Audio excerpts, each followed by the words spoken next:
That morning, my youngest son, a cruise ship captain, called me.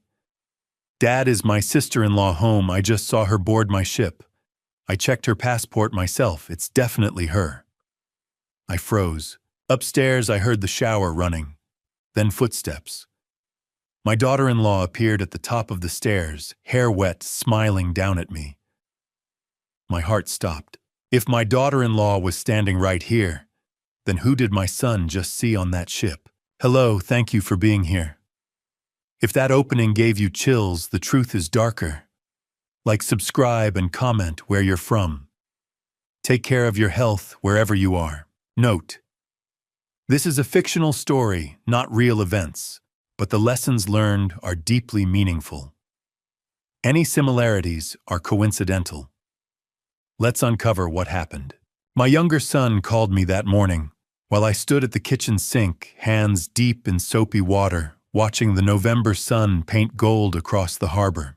I remember thinking how Margaret would have loved a morning like this: crisp air, clear skies, the kind of day that makes you grateful to be alive in Annapolis. But Margaret had been gone for 12 years, and I'd learned to carry gratitude and grief in the same breath.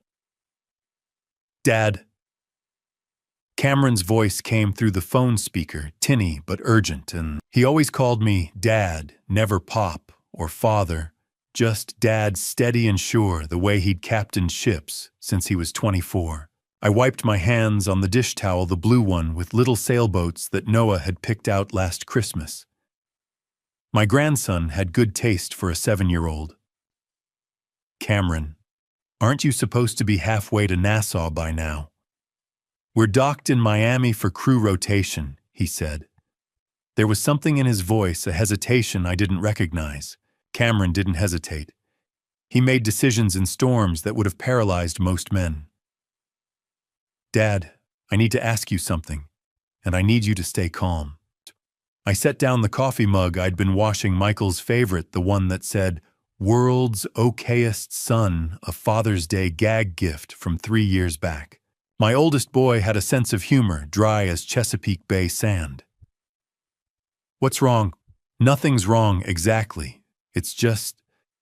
Cameron exhaled long and slow. "Dad, is Vanessa home right now?" I glanced at the ceiling toward the second floor where I'd heard the shower running 20 minutes ago. My daughter-in-law had moved in with us 6 months after Michael's promotion to IT director at Chesapeake Digital Systems, said she wanted to help with Noah while Michael traveled for client meetings. Sweet gesture, I'd thought. "She's upstairs," I said. "Taking a shower, why silence?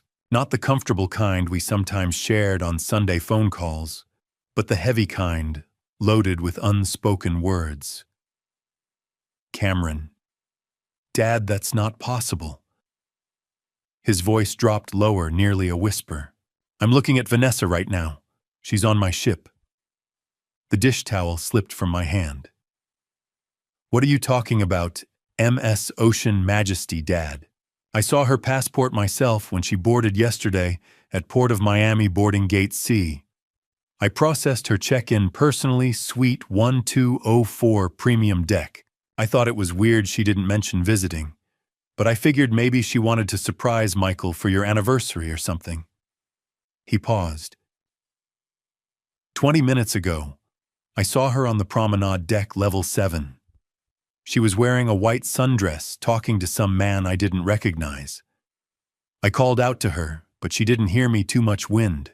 But Dad, I'm certain that was Vanessa. My heart did something strange, a skip, then a double beat that reminded me I was 68 and hadn't seen a cardiologist in 2 years. "Cameron, that's impossible. I heard her this morning. She made breakfast for Noah before school drove him to Annapolis Elementary. I watched her car pull out of the driveway. Then who did I see? Upstairs, the water shut off. The old pipes groaned the way they always did, a sound I'd been meaning to fix since Carter was president, but never got around to. "Oh, hold on," I said. I left the phone on the counter speaker still on and walked to the staircase. Michael had been in Arlington all week, some massive database migration project for a Northern Virginia client that had him working 12-hour days. He'd left Monday morning with his laptop bag and a promise to be back by Thursday night, maybe Friday, if things went south. Which meant it was just me, Noah, and whoever this woman was in the house. "Oh, it's Vanessa," I called up the stairs. No answer. I climbed slowly, one hand on the banister. My knees weren't what they used to be. Too many years crewing sailboats in the Naval Academy basin. Too many Saturdays coaching youth soccer when the boys were small. The second-floor hallway smelled like lavender soap, Vanessa's favorite. The bathroom door stood slightly ajar, steam curling out like morning fog over the water. "Vanessa, you okay up there?" A shadow moved behind the frosted glass shower door. Then it opened. A woman stepped out wrapped in a white towel, dark hair dripping onto bare shoulders. She looked exactly like Vanessa, same heart-shaped face, same brown eyes, same small mole on her left collarbone. But something was off. The way she held herself, maybe. Stiffer, more cautious. "Harold." The voice came from behind me. I spun around. Vanessa, or another woman who looked exactly like her, stood at the top of the stairs, fully dressed in jeans, and a burgundy sweater car keys dangling from her hand. Her hair was dry-styled. She smiled, but it didn't quite reach her eyes. "Did you need something? I was just heading to the farmer's market." I looked from her to the woman in the towel. Back to her. My brain stuttered, trying to make sense of geometry that didn't work. From the kitchen downstairs, Cameron's voice drifted up small and distant through the phone speaker. "Dad, you still there?" The woman in the towel clutched the fabric tighter. The woman on the stairs took a step forward. They were identical. Not similar, identical. Same height, same build, same faint scar on the right eyebrow from a childhood accident Vanessa had once mentioned. My mouth opened, closed. No words came. I stood there in the hallway, phone still on the counter downstairs, Cameron's voice a distant buzz, and stared at two women who wore my daughter-in-law's face. How could she be in two places at once? I didn't sleep that night. Every creak of the floorboards upstairs sounded like footsteps I couldn't trust. By dawn, I'd made a decision I wouldn't confront her, not yet. Margaret used to say, "Trust your eyes, Harold, but verify your heart." So I watched. Tuesday morning, 3 days after Cameron's call, I came downstairs to find the kitchen spotless. Counters gleamed. Breakfast dishes already washed, dried, and put away. The faint scent of lemon cleaner hung in the air. Vanessa stood at the stove humming while she flipped pancakes. Her shoulders were relaxed, a slight smile on her face. I stood there with my coffee mug trying to remember the last time I'd seen her like this. The answer was simple: never. My real daughter-in-law didn't clean. Not with any regularity. Michael had complained about it once last summer after a few beers at a backyard barbecue. "Dad, I love her, but she leaves dishes in the sink for 3 days." He'd laughed it off. I'd kept my mouth shut, it wasn't my business. But this woman humming cheerfully while she cooked was different. "Morning, Harold." She glanced over my shoulder. "Pancakes, I made extra." I sat down watching her move. Everything about her seemed lighter. Less burdened. Noah thundered downstairs and grabbed a pancake with his bare hands. "These are good, Mom." She ruffled his hair. "Glad you like them, sweetie." After they left for school, I walked back into the kitchen. The sink was empty. Spotless. I opened the dishwasher. Also empty, she'd hand-washed everything. I pulled out my phone and found an old photo from Michael's 40th birthday in August. In the background, through the kitchen doorway, our sink was stacked high with dishes, crusted pans, glasses with dried juice at the bottom. Vanessa had been living here 2 months by then. I set the phone down uneasy. The next afternoon, Wednesday, our neighbor Diane Morrison knocked on the door around 3. She swept into the kitchen carrying a glass bowl covered with plastic wrap. "Harold, I was at the city dock this morning. and they had fresh shrimp right off the boats. Made you my shrimp salad, you know, the one with the Old Bay and celery that Margaret always liked. My chest tightened at the mention of my wife, but I managed to smile. Diane, you didn't have to. Nonsense. She set the bowl on the counter. Where's Vanessa? I'll say hello. Right here. The voice came from the hallway. Vanessa appeared in jeans and a loose sweater hair pulled back. She smiled at Diane, that pleasant smile I was starting to recognize. Diane, how sweet of you.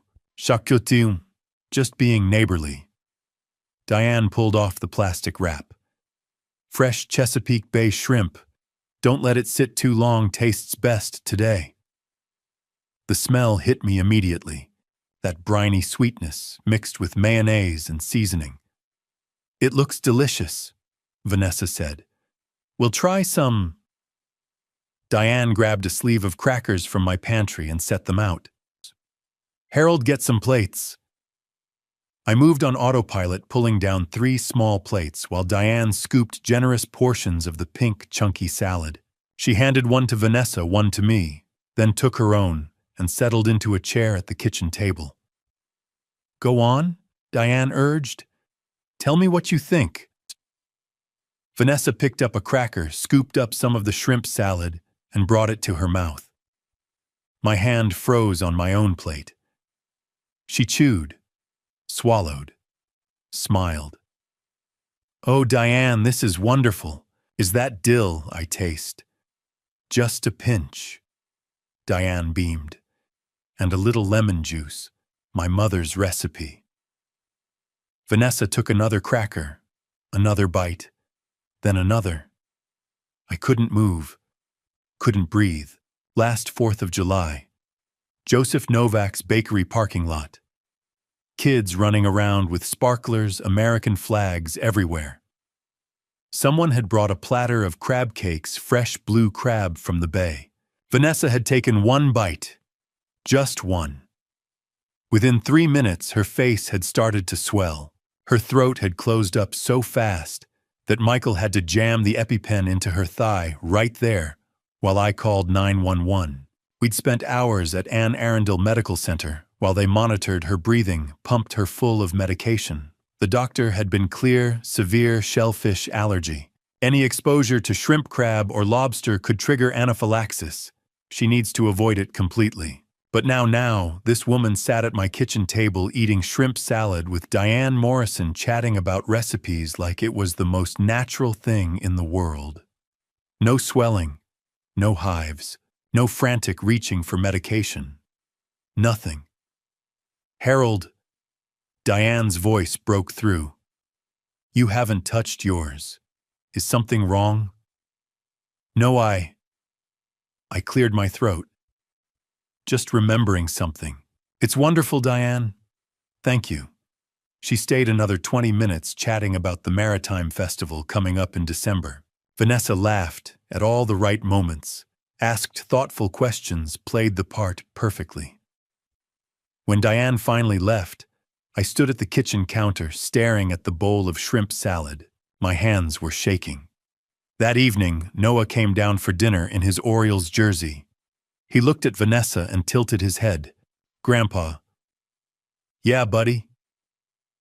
How come Mom is so happy now? Vanessa's hand slipped. A fork clattered onto the table. What do you mean, champ?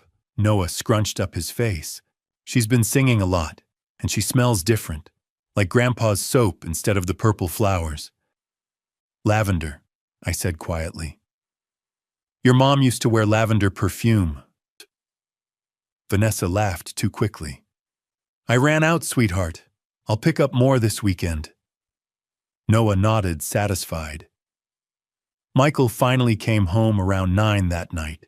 I heard his car pull into the driveway, the engine cutting off the heavy sigh of a man who'd spent 10 hours staring at computer screens. He walked into the kitchen, tie-loosened sleeves, rolled-up eyes, red-rimmed. Hey, Dad. Long day. The longest. He grabbed a beer from the fridge and twisted off the cap. Found 3 more bugs in the deployment. I'll be back up in Arlington tomorrow. Probably won't be home until Friday, maybe later. He leaned over and kissed the top of Vanessa's head. She'd been sitting at the table, flipping through a magazine. Don't wait up for me tomorrow night, okay? Okay, she said softly. He drained half the beer, mumbled something about needing a shower, and trudged upstairs. He was too exhausted to notice anything was different, too buried in code and client deadlines to see what was happening in his own house.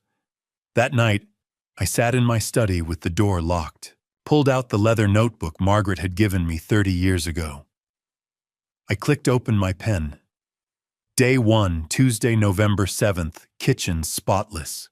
Humming while cooking. VR never cleans. Michael complained she leaves dishes for days. This woman washed everything immediately. Too cheerful. Wrong. Day 2. Wednesday, November 8th, Diane Morrison brought shrimp salad, homemade fresh bay shrimp. Vanessa ate it in front of us, crackers, multiple servings. No reaction. VR is severely allergic, 4th of July, EpiPen ER. Nearly lost her. This woman ate shrimp like nothing. Day 3, Thursday, November 9th. Noah noticed, Mom is so happy now. Also smell change, lavender gone, generic soap instead. She startled when he mentioned it. Michael came home 9 p.m. exhausted, leaving for Arlington again tomorrow. Oblivious, I pressed down hard, ink bleeding through. Day 3. She's not my daughter-in-law. But who is she? Thursday morning, I tested her. Vanessa. I called from the kitchen table where I sat with my coffee and the Capital Gazette spread out in front of me. She was at the counter slicing strawberries for Noah's lunchbox. Do you remember where we had Noah's 5th birthday party? She paused, knife hovering over the cutting board. Here at the house, wasn't it? No. I kept my voice light. We had it at Quiet Waters Park. Michael rented the pavilion by the playground. It rained halfway through and all the kids had to run under the shelter. You made that chocolate cake shaped like a baseball glove. She laughed, but it sounded uncertain. Oh, right. I must have been thinking of a different year. There was no different year. Noah had only had 5 birthdays since Vanessa joined this family, and I remembered every single one.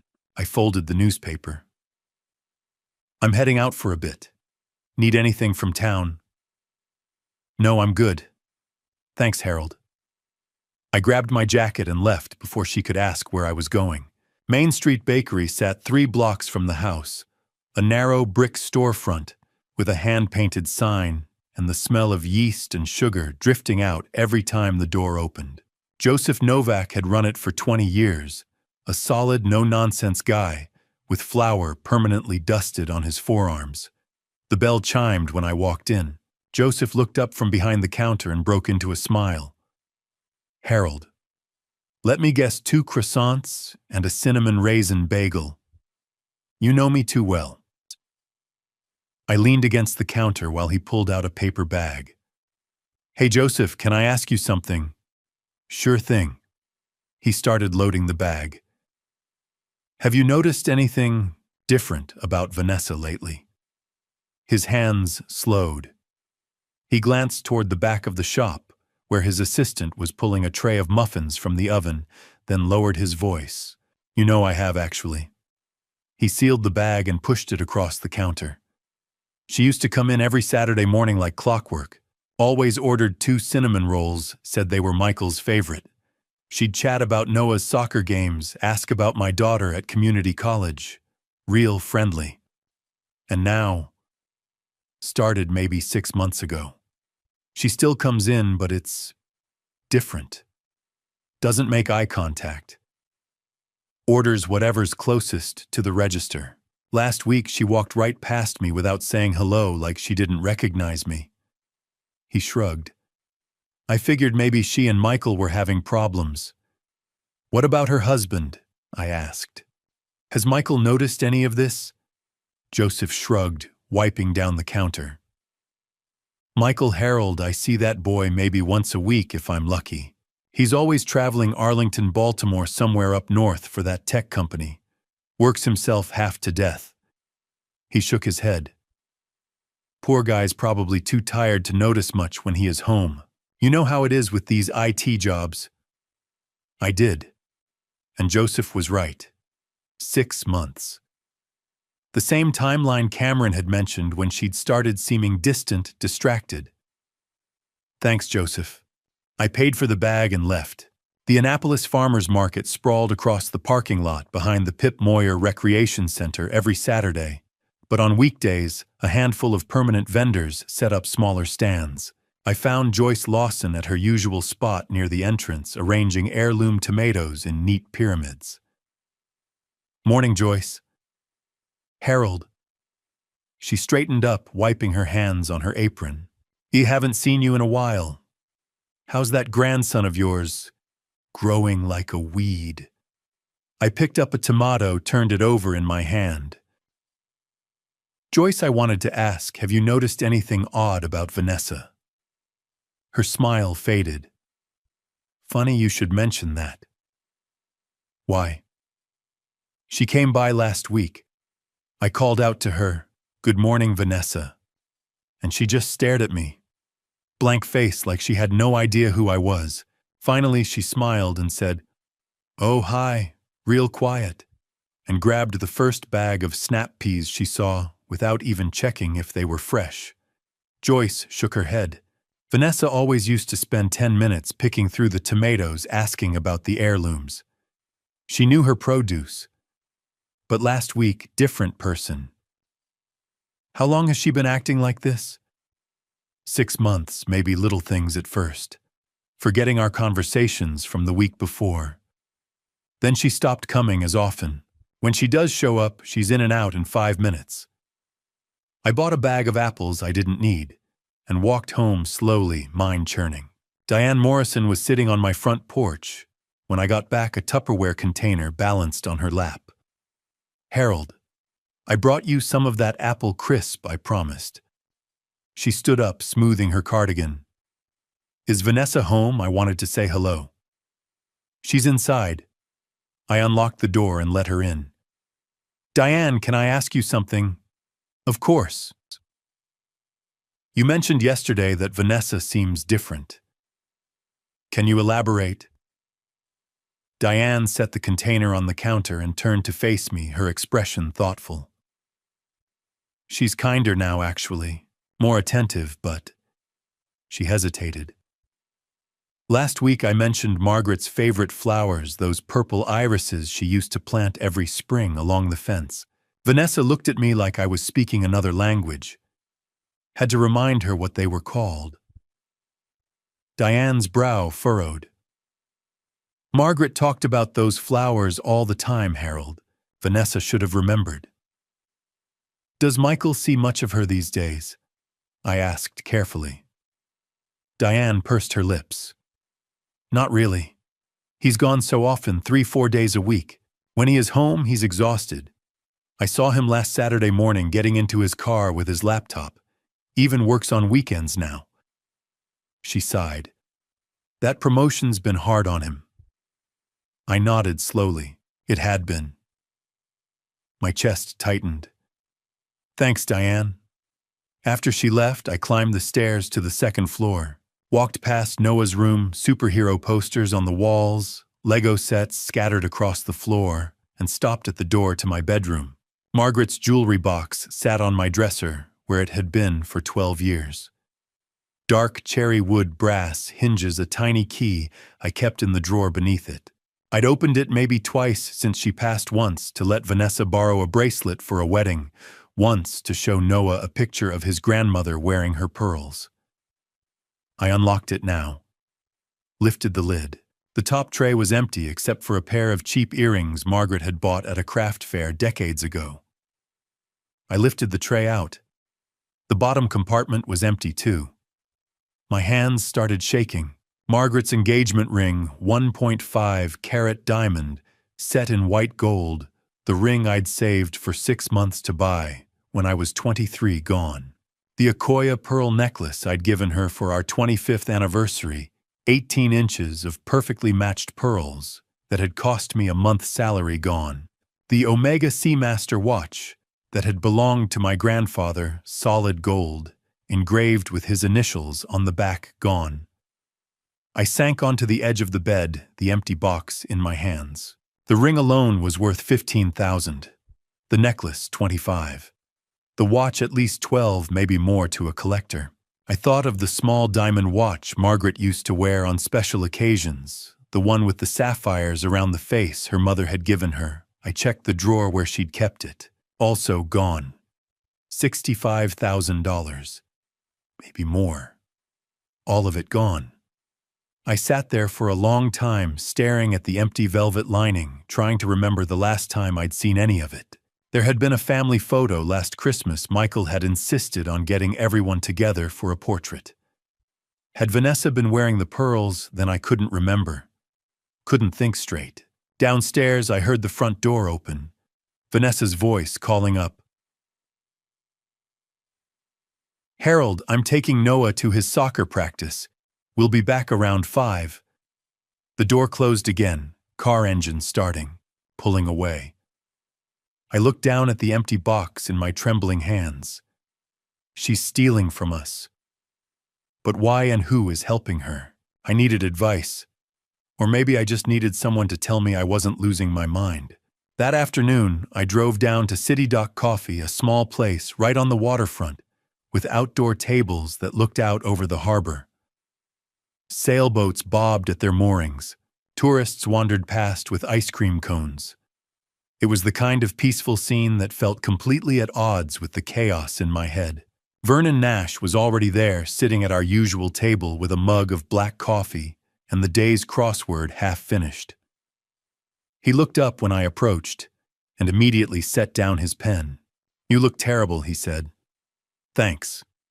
I dropped into the chair across from him. Vernon and I had known each other for 40 years, met when we were both young fathers, coaching Little League, stayed friends through careers and kids and Margaret's funeral. He'd been a structural engineer before he retired, the kind of guy who approached every problem with logic and patience. If anyone could help me make sense of this, it was him. "What's going on, Harold?" I took a breath and started talking. Told him about Cameron's call from the cruise ship Vanessa in 2 places at once. Told him about the kitchen cleaning, the humming, the way she ate Diane's shrimp salad without a single allergic reaction. Told him about Joseph and Joyce and how they'd both noticed the changes 6 months ago. Told him about the jewelry box, empty, $65,000 worth of Margaret's things just gone. Vernon listened without interrupting his engineer's mind, taking it all in processing. When I finished, he was quiet for a long moment. Then he leaned forward. "You think someone's impersonating her?" "I know it sounds crazy. It doesn't sound crazy." He took a sip of his coffee. "It sounds like you've been paying attention. The question is, what are you going to do about it?" "I don't know. That's why I'm here." "And your son doesn't see any of this?" Vernon asked. "Michael's barely home." I ran a hand over my face. "He got promoted to CTO 6 months ago, same time this all started. He's in Arlington 3-4 days a week, Northern Virginia clients' database projects.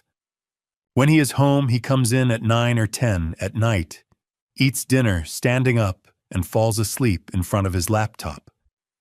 So whoever this is, this twin, she only shows up when Michael's gone." "Exactly." The pieces were starting to fit together. "She's been careful, planned it that way." Vernon tapped his fingers on the table, thinking. "You need proof, Harold. Not just suspicions, something concrete." "Like what?" "Follow her." He said it simply, like it was the most obvious thing in the world. "Next time she leaves the house, see where she goes, who she meets. If someone's helping her pull this off, and they'd have to be right, then she'll lead you to them eventually." I thought about that. Thought about sitting in my car, trailing behind her like some private investigator in a bad movie. Trust your gut, Vernon added. You've known something was wrong for days now. If Margaret were here, she'd tell you the same thing. He was right. Margaret had always trusted her instincts, had taught me to trust mine. Okay, I said. I'll do it. Vernon reached across the table and gripped my shoulder. Call me if you need backup. The next afternoon, Friday, I put the plan into action. Michael had left for work early, some crisis with a client database. Noah was at school until 3. Around 1 o'clock, I heard Vanessa's car keys jingle in the hallway. I was in my study door, cracked open just enough to see. She called up the stairs. Harold, I'm running some errands, back in a couple hours, and then the front door closed. I grabbed my own keys and jacket, moving quickly but quietly. By the time I got to my car, a 10-year-old Honda Accord that blended into traffic better than Michael's flashy Audi, she was already pulling away from the curb. I followed. She drove east through downtown Annapolis, past the State House with its white dome gleaming in the afternoon sun, past the Naval Academy gates, where midshipmen in their uniforms walked in tight formations. Traffic was light. I stayed 3 cars back the way I'd seen it done in movies. She crossed the Spa Creek Bridge, a short span that connected central Annapolis to the Eastport neighborhood on the far side. I'd lived in this city my whole life and knew the area well enough. Eastport was older, more working class. Narrow streets lined with modest houses, some kept up nicely, others showing their age. 3 miles from our house on Prince George Street, she turned onto Clay Street and slowed down. I hung back, pulling over near the corner and killing the engine. Watched as she parked in front of a small house halfway down the block. Number 89. It was a single-story wooden structure, painted a faded blue-gray, that might have looked charming once, but now just looked tired. The front porch sagged slightly. Faded curtains hung in the windows. A pot of chrysanthemums sat by the door, brown and wilted like no one had watered them in weeks. Not the kind of place you'd expect to find someone stealing $65,000 in jewelry. Vanessa got out of her car, glanced up and down the street. I ducked lower in my seat and walked up to the front door. She didn't knock, just opened it and went inside like she lived there. I sat in my car, engine off, heart pounding. What the hell was this place? I checked my watch. Waited. 5 minutes. 10. 15. At the 20-minute mark, I couldn't stand it anymore. I got out of the car and walked slowly down the sidewalk, trying to look casual. Just an old man out for a stroll. When I reached number 89, I paused, pretending to tie my shoe, and glanced toward the window. The curtain shifted slightly, and I saw them. 2 women, standing side by side in what looked like a small living room. They were identical. Same height, same build, same dark hair pulled back in a ponytail, same posture. One wore jeans and a gray sweater, the outfit Vanessa had left the house in. The other wore a loose cardigan over a simple dress. They were talking, gesturing. I couldn't hear what they were saying, but their faces were animated, familiar, and completely, impossibly the same. I stared frozen on the sidewalk, my mind refusing to process what I was seeing. Twins. Dear God, they're twins. When I got home that evening, my hands were still shaking. I went straight to my study, closed the door, and sat in the dark for 20 minutes, trying to process what I'd seen. Twins. Vanessa had a twin sister, and they'd been switching places. For how long? 6 months longer. I turned on the desk lamp and pulled open the filing cabinet where Michael kept copies of household paperwork, bank statements, insurance documents, utility bills. He'd left them here for safekeeping after Vanessa moved in, said she had a habit of misplacing things. I spread the last 6 months of bank statements across my desk. At first, everything looked normal. Mortgage payment, electric bill, Michael's car insurance. But then I started noticing patterns. Cash withdrawals, large ones. $1,500 here. $2,000 there. Always from Vanessa's account, the joint one she shared with Michael. Over the past 6 months, nearly $4,000 a month had been draining out in irregular chunks. I made notes, added up the totals. $27,000 gone. Then I found the letter. It had been misfiled, stuck between 2 old credit card statements. The envelope was addressed to Michael at our Prince George Street address, but it had been opened probably by Vanessa and shoved into the stack of papers. I pulled out the letter and read it twice, my pulse climbing with each word. Dear Mr. Mitchell, congratulations. Your personal loan application for $150,000 has been approved. Please review the attached repayment schedule and sign the enclosed documents. $150,000. Michael hadn't mentioned taking out a loan, and with the promotion to CTO, his salary was solid. There was no reason he'd need to borrow that kind of money, unless he hadn't taken it out at all. I dug through Michael's old tax returns. He'd signed them here at the kitchen table last April, and I'd witnessed his signature. I laid the loan documents next to the tax return and compared. The signatures didn't match.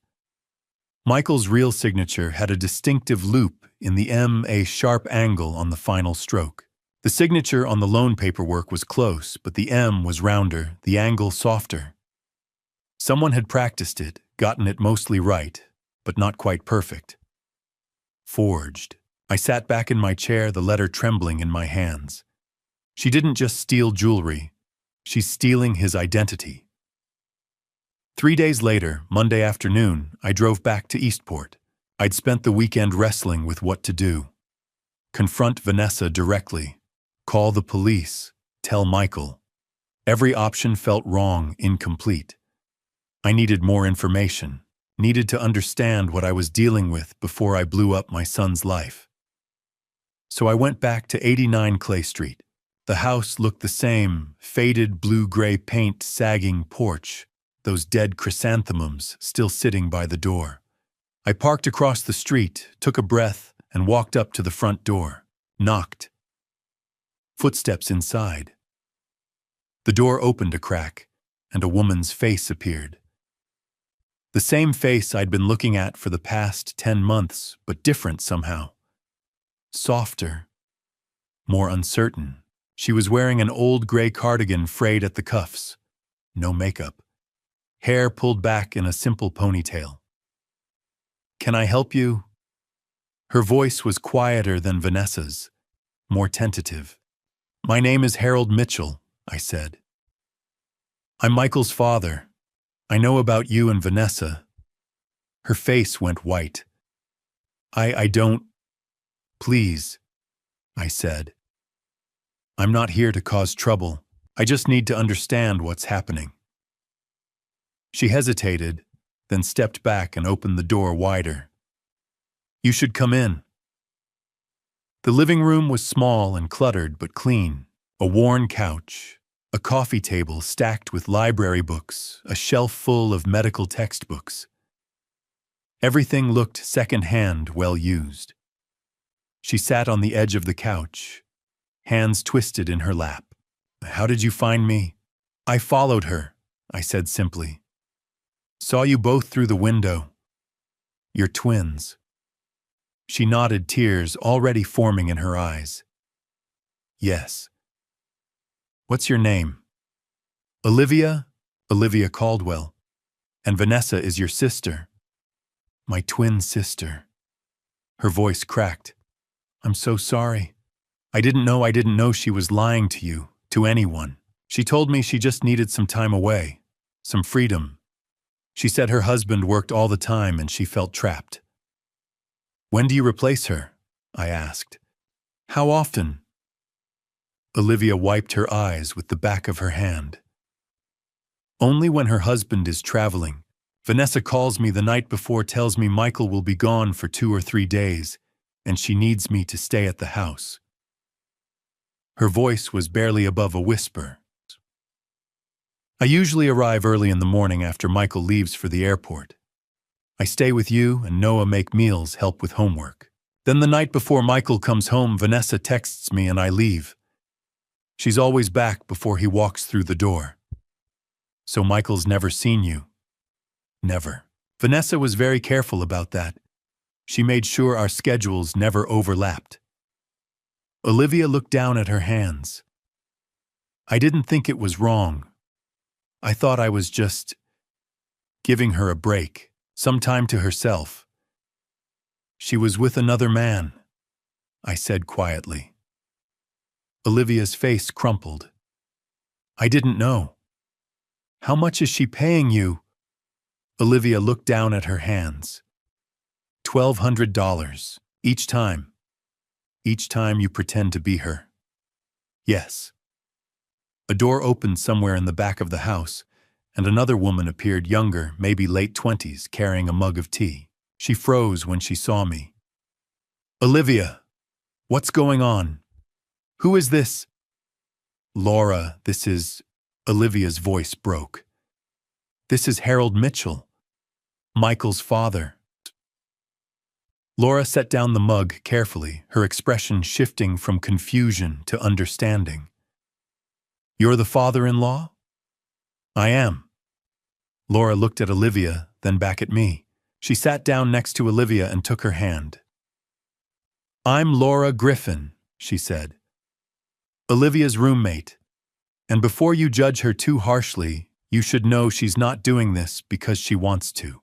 She's doing it because she has to. Laura. Olivia started, but Laura shook her head. He deserves to know. Laura turned to me. Olivia's foster parents are seriously ill. Her father has severe complications from years working in a factory. His lungs are failing. Her mother has chronic conditions that require constant care. The medical bills are $5,800 a month. Olivia dropped out of college 10 years ago to take care of them. She works part-time as a bookkeeper, but it's not enough. She's drowning. I looked at Olivia. She was crying now, tears streaming down her face. I thought Vanessa just needed a break, she whispered. A few hours away from family obligations. She said she'd pay me well, and I was desperate. My parents are all I have. I can't let them suffer. And Michael, Laura asked me, does he know? No. I shook my head. He's been traveling constantly for work. Vanessa made sure he was never home when Olivia was there. Laura's expression darkened. Then she planned this. All of it. Yes, I said. She did. Does Vanessa know about the loan? I asked quietly. The $150,000 she took out in my son's name. Olivia's head snapped up. In what? No, I don't, she never mentioned. She looked genuinely shocked. Either she was a hell of an actress, or she really didn't know the extent of what Vanessa was doing. Where is Vanessa when you're at my house? I asked. Olivia wiped her eyes. With a man. She didn't tell me much about him, but I know his name. What is it? She looked at me, her expression miserable. Preston Whitmore. 3 days after meeting Olivia, I drove back to Clay Street. I couldn't move forward without understanding how two sisters, identical in every way, had ended up living such different lives. This time, a different woman answered the door. Older, with silver hair pulled back in a neat bun and kind eyes that had seen decades of hard work. She wore a faded floral dress and held a dish towel in her hands. My name is Harold Mitchell, I said. I spoke with Olivia a few days ago. Are you Ruth? Her expression softened. Olivia mentioned you might come back. Please come in. The house smelled like chamomile tea and old wood. Ruth led me to the small living room. In daylight, the space looked even more modest, threadbare couch, a bookshelf sagging under medical textbooks, framed photos everywhere. Most showed a dark-haired little girl growing up. Olivia, Ruth gestured for me to sit. You want to know about the twins? Yes. She took a breath. her gaze drifting to a photo of two infant girls in matching pink blankets, held by a young couple who looked barely out of their teens. 33 years ago, those babies were 2 years old when their parents lost their lives in a car accident, hit by a drunk driver on Route 50. The mother was a waitress, the father a day laborer. They didn't have much, but they loved those girls. What happened after social services got involved? I was working as a nurse at Anne Arundel Medical Center then. My husband Howard and I wanted to take both girls, but we couldn't afford it. We were barely scraping by. Her hands twisted the dish towel. A family named Caldwell stepped forward. Thomas and Patricia. He owned an accounting firm. She was a teacher. Middle-class, stable. They wanted to adopt one of the twins. They chose Vanessa. Yes. Social services thought it was best. One girl would have a comfortable life with the Caldwells. The other, Olivia, would stay with us. They said it was better than putting both girls in the system. Ruth's eyes glistened. I loved that little girl from the first moment. We made it official when she was 5. In every way that mattered, she was ours. And Vanessa. The Caldwells were good to her. Music lessons, private school, college. But they moved to Delaware when she was 10 and we lost touch. Ruth shook her head. The girls found each other 6 months ago. Vanessa reached out through social media. They met for coffee, and Vanessa cried when she saw her sister for the first time in 30 years. Olivia told me she dropped out of college. Ruth nodded, sadness washing over her face. She was 19, studying bookkeeping at community college. Had a scholarship. But Howard got sick, lung problems from 30 years in that factory. And I started having heart issues. The medical bills piled up. Olivia came home one weekend and never went back. She said we needed her more than she needed a degree. Her voice broke. She's been taking care of us ever since. From the back of the house, I heard a wet, rattling cough. Ruth stood. That's Howard. Excuse me. I followed her to a small bedroom where Howard Bradshaw lay in a hospital bed, an oxygen concentrator humming beside him.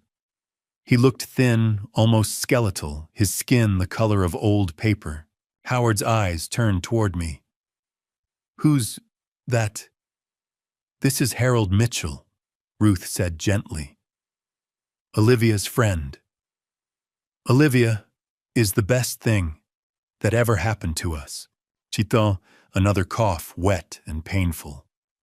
Don't let anything happen to her. I won't, I said and meant it. Ruth walked me back to the living room. The doctors say he has maybe 6 months. That's why when Vanessa offered to pay Olivia for those substitutions, Olivia said yes. She was desperate. We were desperate. She looked at me firmly, but Olivia didn't know what Vanessa was really doing. I know, I said, and I'm going to help you when this is all over. Ruth nodded, tears in her eyes. That afternoon, I met Vernon at City Dock Coffee. He took one look at my face and pushed his coffee toward me. You need a private investigator, I said. Vernon pulled out his phone and made a call. 20 minutes later, a man in his mid-40s walked up, broad-shouldered, graying hair, alert eyes. Rick Morrison, Vernon said. Retired Baltimore PD, best investigator I know. Morrison sat down. Vernon says you need someone looked into. I slid a napkin across the table with a name written in block letters, Preston Whitmore. I need to know everything about this man. Morrison looked at the name, when this related to something illegal. Yes. Give me a week. 7 days later, Morrison called. I met him at his office above a hardware store in Eastport. He opened a thick folder and pulled out a driver's license photo, handsome man, late 40s, dark hair, graying at the temples. Preston Whitmore doesn't exist, Morrison said. Real name Derek Allen Hayes, age 51. From Richmond, Virginia. Professional con artist specializing in romance fraud. My stomach dropped. He's been active for at least 8 years. Targets married women, convinces them to steal from their families, then disappears with the money. Morrison tapped a sheet covered in names. 8 confirmed victims across Virginia, Delaware, and Pennsylvania. Total losses $2.1 million. $2.1 million. He uses different names. Preston Whitmore, Brandon Cole, Marcus Stevenson. Morrison pulled out photos Hayes with different women, always the same confident smile. He's currently dating at least 3 other women. Your daughter-in-law is just one mark among many. I stared at the photos, rage building in my chest. He's wanted in Virginia for fraud and identity theft. Delaware issued a warrant last year, but he's slippery, moves around, uses cash, changes his appearance. Morrison closed the folder. If your daughter-in-law is involved with this guy, she's in serious danger. He's not going to leave her with anything. I picked up the folder, hands shaking. Thank you. Morrison walked me to the door. Be careful. Hayes is dangerous. Not violent, but he's ruined a lot of lives. I looked down at the folder, at the face of the man who'd been manipulating my daughter-in-law, stealing from my son. Vanessa's not just betraying Michael. She's being used by a monster. The night before the confrontation, I sat in my study with the door locked and the desk lamp casting long shadows across the walls. In front of me lay the leather notebook Margaret had given me for our 30th anniversary, now filled with 10 days' worth of observations, suspicions, and terrible truths. I read through it slowly, page by page, making sure I hadn't missed anything. Cameron's call, the shrimp salad, the missing jewelry, the twins standing side by side in that rundown house on Clay Street. Ruth's story about 2 babies separated 33 years ago. The forged loan documents. And Preston Whitmore, no Derek Allen Hayes, the monster who'd been pulling the strings all along. Tomorrow night, it would all come out. And I needed to be ready. I picked up my phone and started making calls. Cameron answered on the second ring. Dad, everything okay? I need you home tomorrow. Can you get a flight from Miami? Tomorrow? I heard him moving, probably checking his schedule. Yeah, I can swap shifts with Anderson. What's going on? Family dinner, 6:30. It's important. There was a pause. This is about Vanessa, isn't it? About what I saw on the ship? Yes. I'll be there. Next, I called Vernon. He picked up immediately, like he'd been expecting me. It's time, he asked. Tomorrow night, 6:30. Can you come? Wouldn't miss it. You want me to bring Rick Morrison? Please, and tell him to bring everything he found on Derek Hayes. Will do. Harold. Yeah. You're doing the right thing.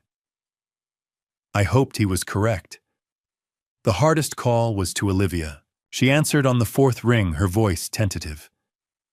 Mr. Mitchell. Olivia, I need you to come to my house tomorrow evening. 6:30. I don't understand. Why? Because Vanessa needs to face what she's done. And you need to be there. You're part of this story whether you wanted to be or not. I softened my voice. I'm not angry with you, Olivia, but the truth has to come out, and it has to come out in front of everyone. She was quiet for a long moment. Will Michael be there? Yes. He's going to hate me. He's going to understand. I'll make sure of it. I paused. Olivia, you were manipulated just like the rest of us. Tomorrow night, we end this. Okay, she whispered. I'll be there. Finally, I called Michael. He was still at work. Of course he was. I could hear keyboards clicking in the background, the low hum of office conversation. Hey, Dad. What's up? I need you home tomorrow night, 6:30, family dinner. Dad, I've got this presentation on Monday. Michael, I used the tone I'd used when he was 16 and testing boundaries. This is important, more important than any presentation. You need to be here. No excuses. He was silent for a beat. Is something wrong? Is it Noah? Noah's fine. Everyone's fine. But we need to talk. All of us. Together. Okay. He sounded uncertain now. 6:30. I'll be there. Thank you, son. After I hung up, I sat back in my chair and rubbed my eyes. One more thing to arrange. I walked next door and knocked on Diane Morrison's door. She answered with a smile that faded when she saw my expression. Harold. What's wrong? Diane, I need a favor. A big one. Anything. Can Noah stay with you tomorrow night, maybe overnight? She studied my face. What's happening? Something that a 7-year-old boy doesn't need to see or hear. Please, Diane. I need to know he's safe and away from the house. She reached out and squeezed my hand. Of course. Bring him over around 6. We'll make popcorn and watch that superhero movie he's been talking about. Thank you. Back in my study, I spread everything out on the desk like a prosecutor preparing for trial. The notebook with its daily entries. 6 months of bank statements showing the cash withdrawals. The letter about the forged loan. The empty jewelry box, I'd kept it as evidence. The folder from Detective Morrison thick with photos and documentation of Derek Hayes' criminal history. I picked up a photo of Preston Whitmore Derek Hayes smiling confidently at the camera, his arm around a woman who wasn't Vanessa. One of his other victims, probably. Looking at his face made my hands shake with rage. This man had wormed his way into my family. Had convinced my daughter-in-law to betray her husband, steal from her son, commit fraud, and for what money he'd planned to take for himself all along. Tomorrow he wouldn't be there. But Vanessa would. And she'd have to face what she'd done. I opened the bottom drawer of my desk and pulled out an old photo album. Found the picture I was looking for Margaret and me on our wedding day, young and hopeful, and convinced we could handle anything life threw at us. On the back, in her neat handwriting, she'd written something I'd forgotten until now. Always protect this family, Harold. No matter the cost. Love, M. I traced the words with my finger. I'm trying, Margaret, I whispered to the empty room. God knows I'm trying. I thought about tomorrow, about Michael's face when he learned the truth, about Noah, who'd grow up knowing his mother had betrayed them all, about Olivia who'd been desperate enough to help orchestrate this mess, about Vanessa who'd thrown away a good marriage for a con artist's empty promises. And I thought about Cameron and Vernon and Detective Morrison all coming to stand with me, because that's what family and friends did. They showed up when it mattered. I closed the album and stood, gathered all the evidence into a single stack and placed it in a folder. Tomorrow at 6:30, I'd lay it all out on the dining room table. No more secrets. No more lies. Just the truth, painful as it would be.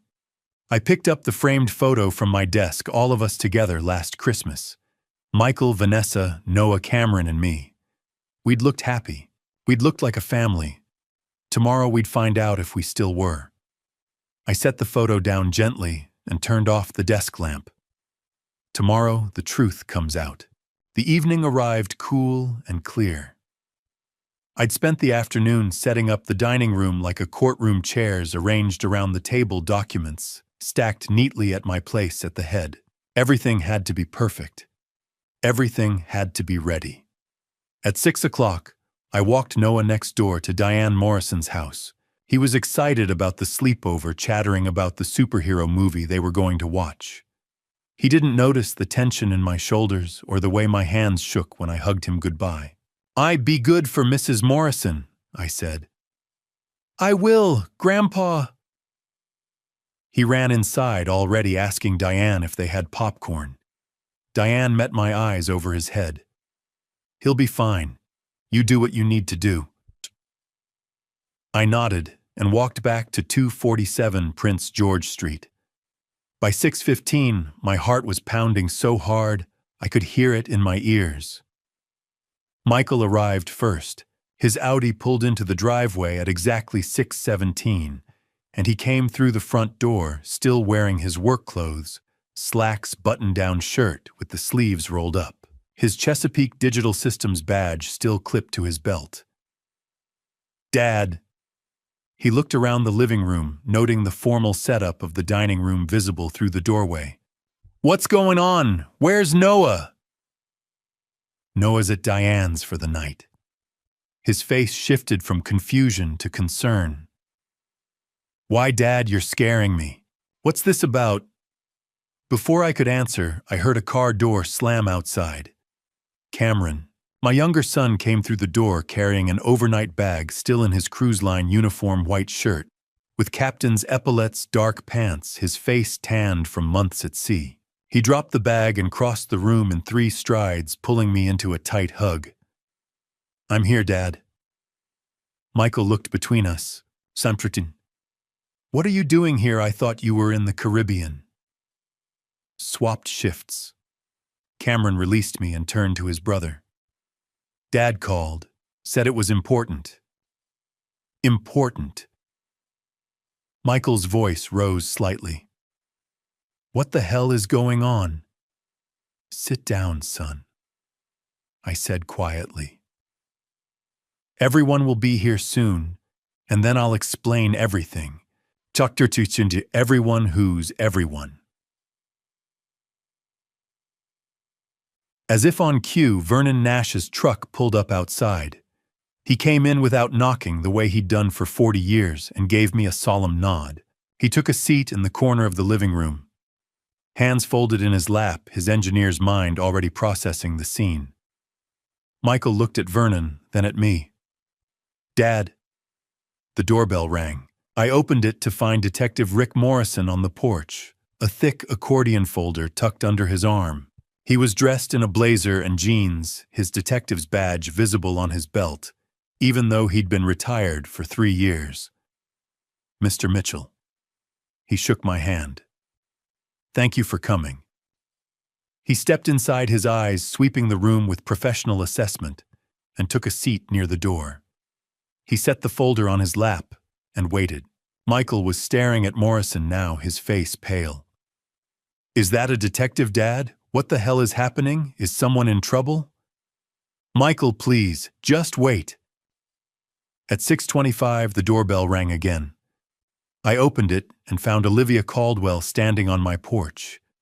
She wore a simple gray cardigan over a plain dress, her hair pulled back in a ponytail. No makeup. Her eyes were red-rimmed like she'd been crying, and her hands twisted together nervously. "Mr. Mitchell," she whispered. "I almost didn't come." "I'm glad you did. Come in."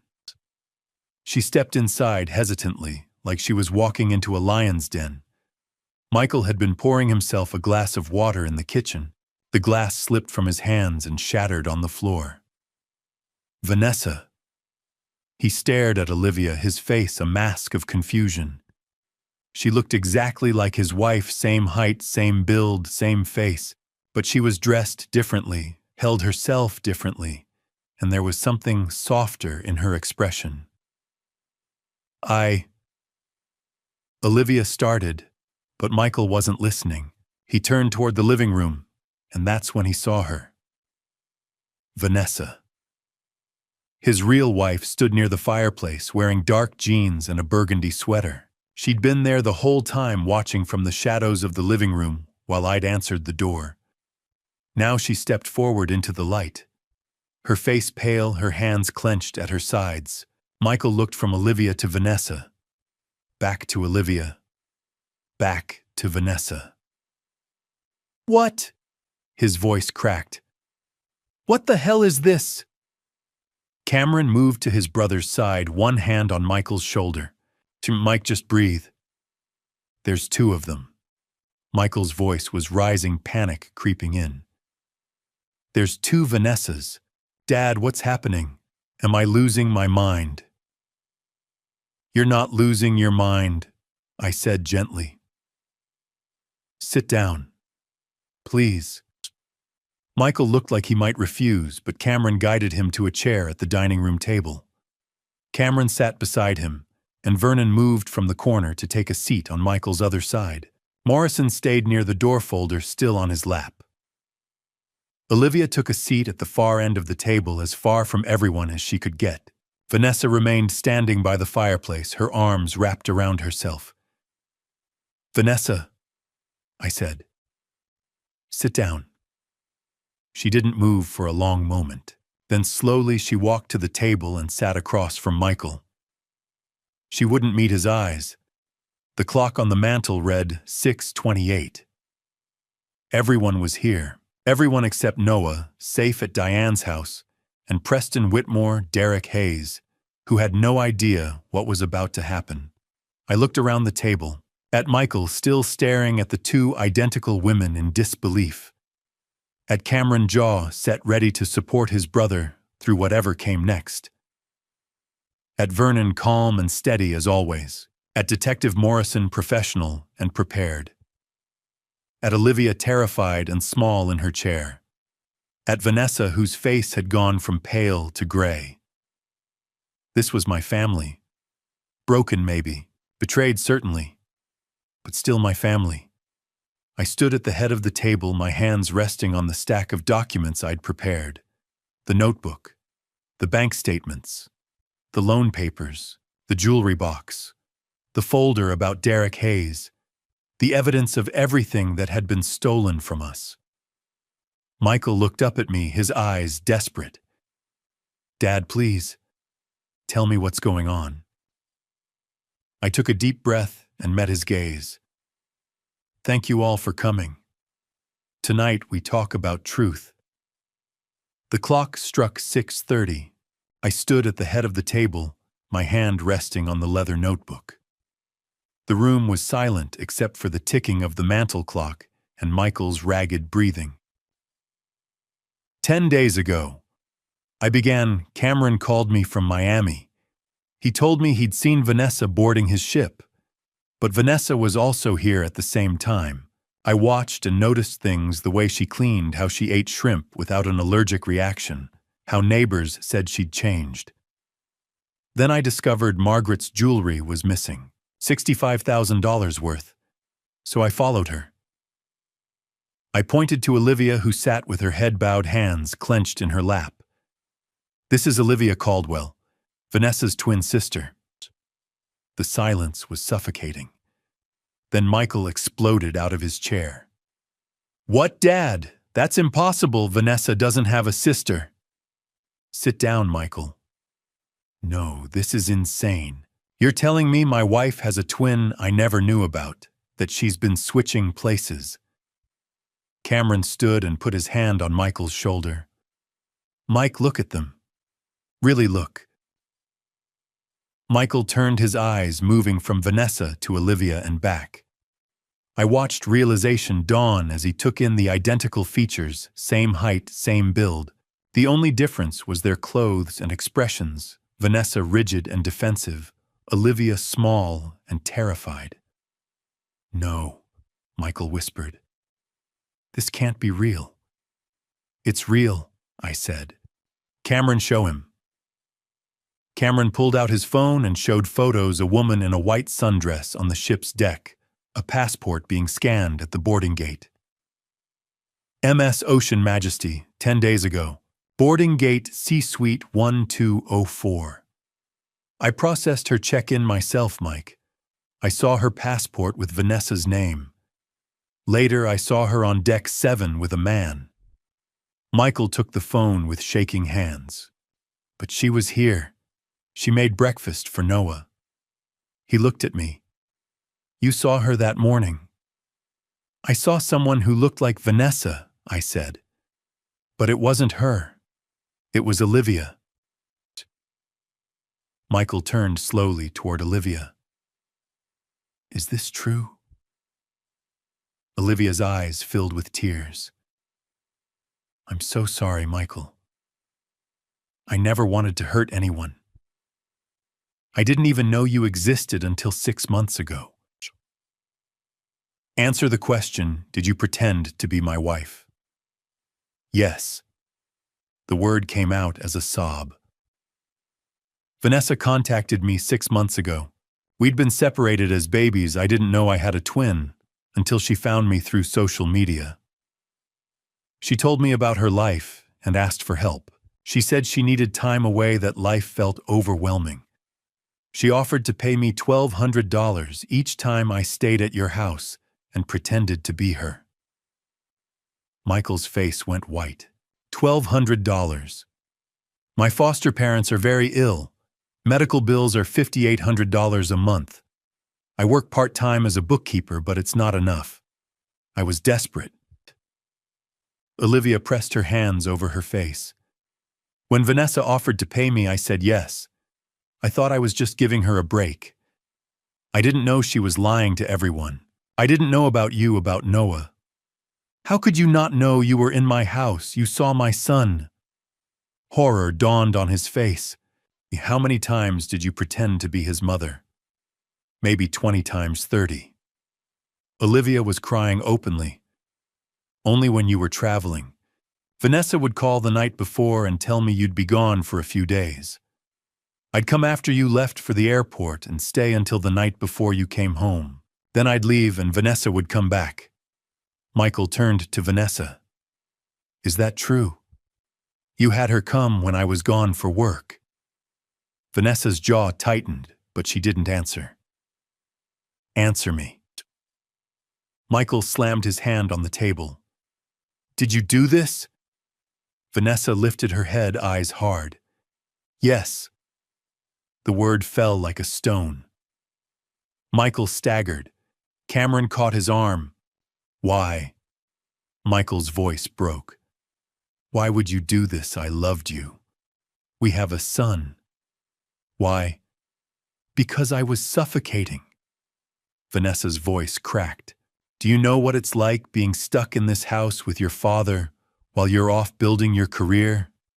You were never home, Michael. Never.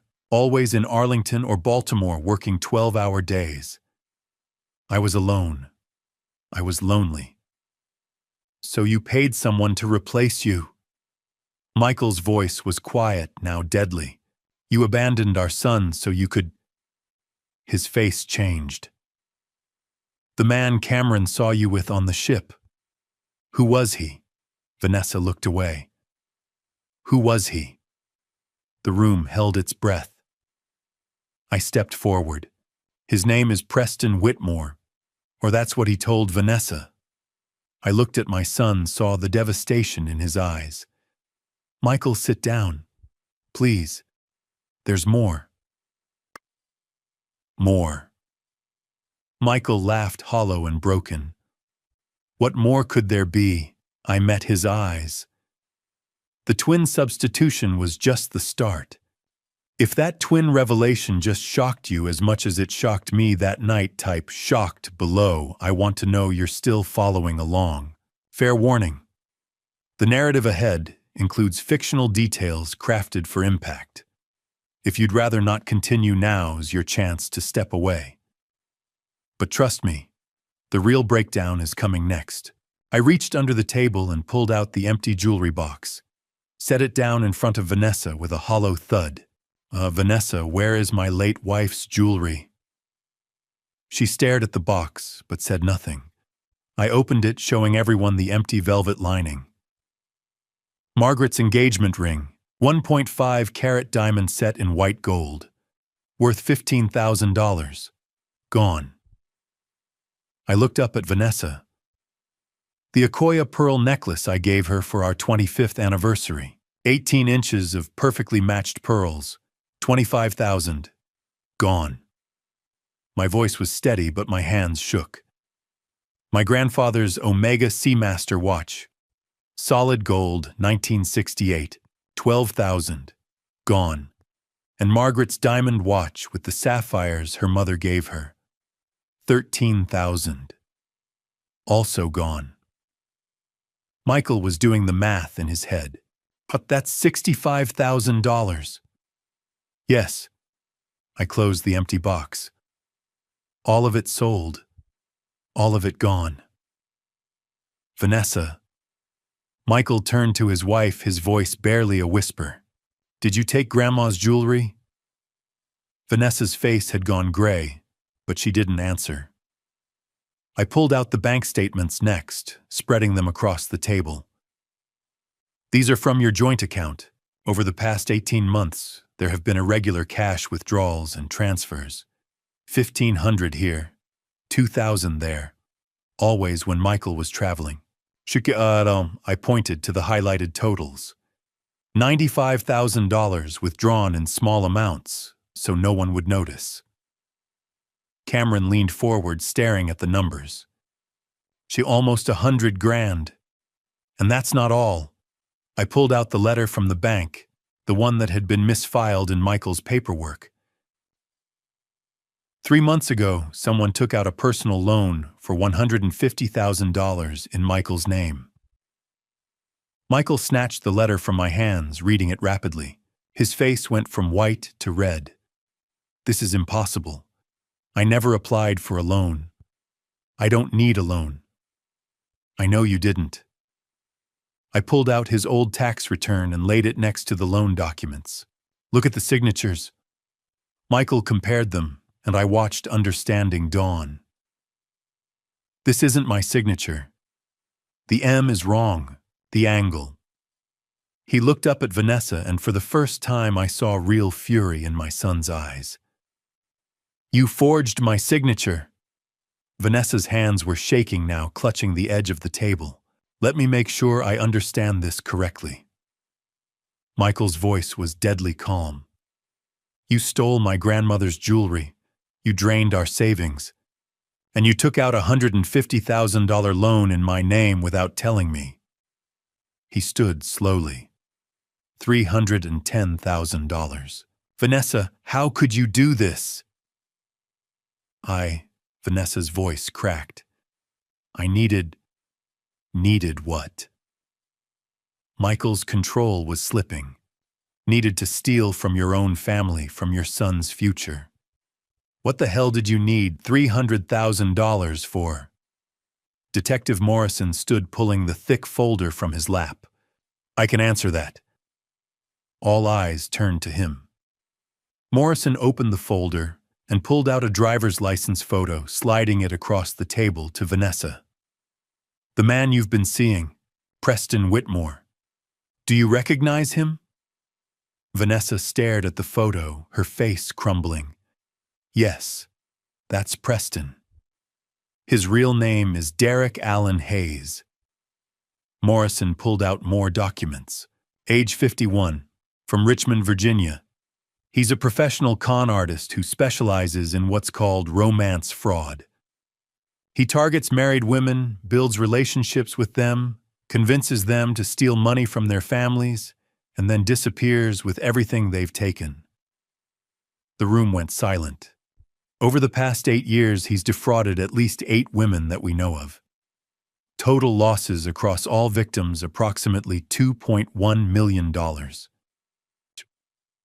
Morrison pulled out a sheet with mugshots and case files.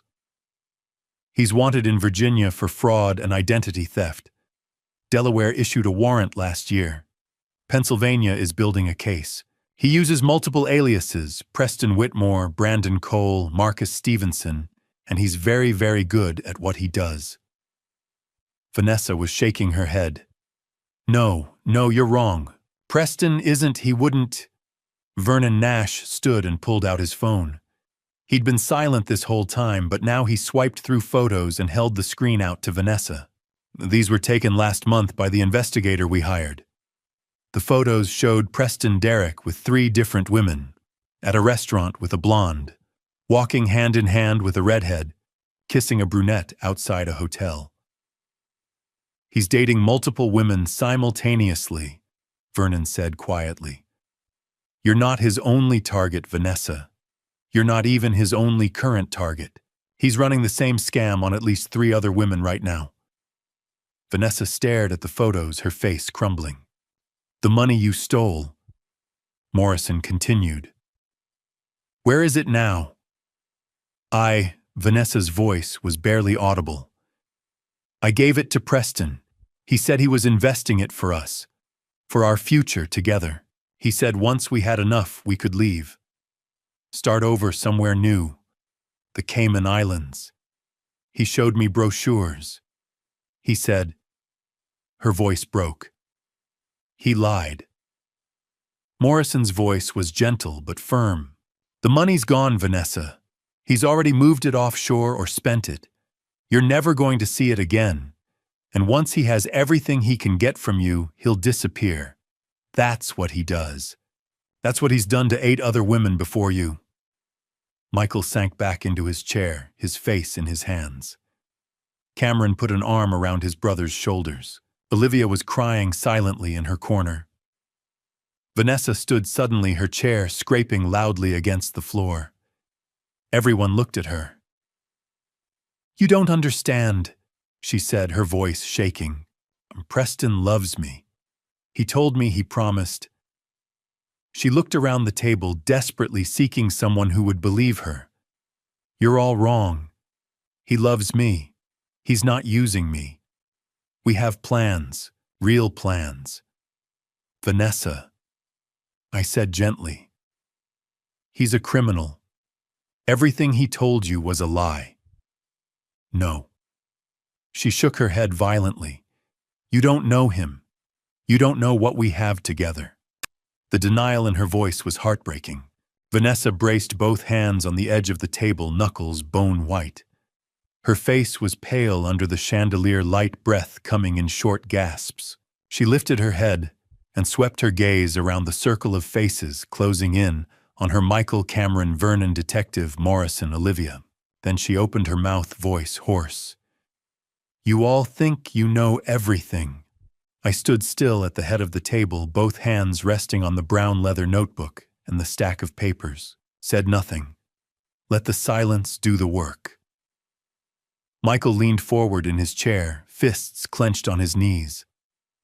Cameron stood near the doorway, arms crossed, jaw tight. Vernon sat back with his arms folded, eyes steady.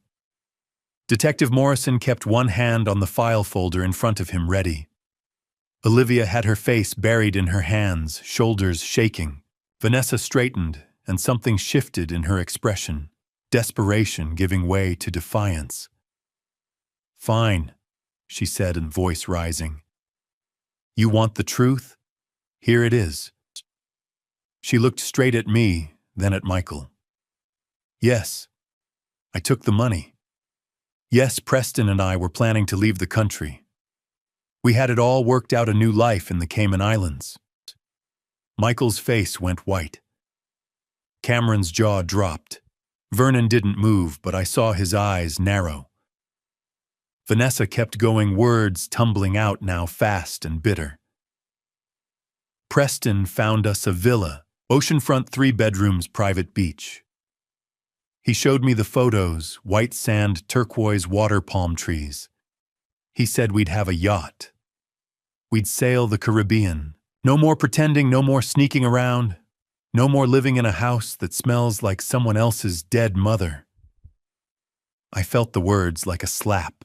Margaret's perfume bottles were still in the upstairs bathroom. Her apron still hung on a hook in the kitchen. Michael stood, chair scraping hard against the floor. Stop, he said, voice shaking. Girl, just stop. But Vanessa didn't stop. She turned on him, eyes blazing. Do you have any idea what it's like? She shouted. To be the poor adopted girl who married into a middle-class IT family. I grew up in a 2-bedroom apartment with 4 other foster kids. I wore hand-me-down clothes. I ate food bank dinners. And then I married you. A man who works 60 hours a week in Arlington and Baltimore, comes home exhausted, barely looks at his own son, and thinks a Saturday morning pancake breakfast makes him father of the year. Michael flinched. I saw the hit land. Preston promised me the life I deserve. Vanessa continued, voice cracking. He said I was beautiful. He said I was worth more than this, more than a Victorian house in Annapolis with peeling paint and a mortgage. He said we'd live like we mattered. Cameron stepped forward, blocking the doorway. Where's the money, Vanessa? She turned to him, and for a moment I thought she might cry. But instead she laughed, a short, bitter sound. It's with Preston, she said. Safe. You'll never see it again. Cameron's face went red. He took another step forward. Vernon stood quickly, putting a hand on Cameron's shoulder. Easy, son, Vernon said quietly. Michael was still standing, staring at Vanessa like he'd never seen her before. $300,000, he said, voice hollow. You stole $300,000 from my family, from my father, from my son's inheritance. Vanessa's defiance wavered. She looked down at the table. I didn't, she started. You sold my mother's engagement ring, Michael said, voice rising. The ring my father gave her 47 years ago. You forged my signature on a loan. You drained our savings. You lied to me, to Noah, to everyone. I had no choice, Vanessa shouted back. You think I wanted this? You think I wanted to sneak around, pay my sister to cover for me, steal jewelry? I was trapped. Michael. Trapped in a marriage that felt like a prison sentence. She swung around to face Olivia, who was still crying softly in her chair. And you, Vanessa hissed. You were supposed to keep your mouth shut. You were supposed to take the money and stay silent. But no, you had to go and confess everything. You ruined it all. Olivia looked up, tears streaming down her face. I'm sorry, Vanessa, she whispered. I never wanted to hurt anyone. I thought I was helping you. I thought you just needed a few hours away. I didn't know you were stealing. I didn't know about Preston or the money or... Of course you didn't know, Vanessa snapped. Because you're a naive fool who thinks everyone's as honest as you are. I stepped forward. Oh, that's enough, I said, voice low. Vanessa whirled on me. Enough? You think this is enough, Harold? You dragged me here, humiliated me in front of everyone, exposed every mistake I've ever made, and now you want me to sit quietly and take it. You made your choices, I said. Now you live with them. For a long moment, nobody moved. The clock on the mantel ticked. Outside, a car drove past on Prince George Street, headlights sweeping across the curtains. Then Vanessa grabbed her purse from the back of her chair. Fine, she said. I'm done. She turned and headed for the door. Cameron didn't move to stop her this time. Michael stood frozen, face gray. Vanessa paused at the threshold, one hand on the doorframe. She looked back over her shoulder. You'll regret this, she said quietly. All of you. Then she was gone. I heard the front door slam. Heard her heels on the porch steps. Heard the car door open, the engine start, a silver Toyota Camry, the one we'd bought her 3 years ago. The headlights flared in the window, swept across the living room wall. Then the taillights disappeared down Roe Boulevard, heading west toward Route 50 toward Baltimore. The house was silent. Michael stood in the middle of the room, staring at the empty doorway. His shoulders sagged. He took one step, then another. Then his knees buckled, and he sank into the nearest chair, burying his face in his hands. I walked over and put my hand on his shoulder. It's over, son, I said quietly. Finally over. The phone rang at 11 o'clock at night. I'd been half asleep since Saturday's confrontation. The house was too quiet, Michael upstairs with Noah Cameron back on his ship, Vanessa gone. I grabbed the phone. Unknown number. Hello.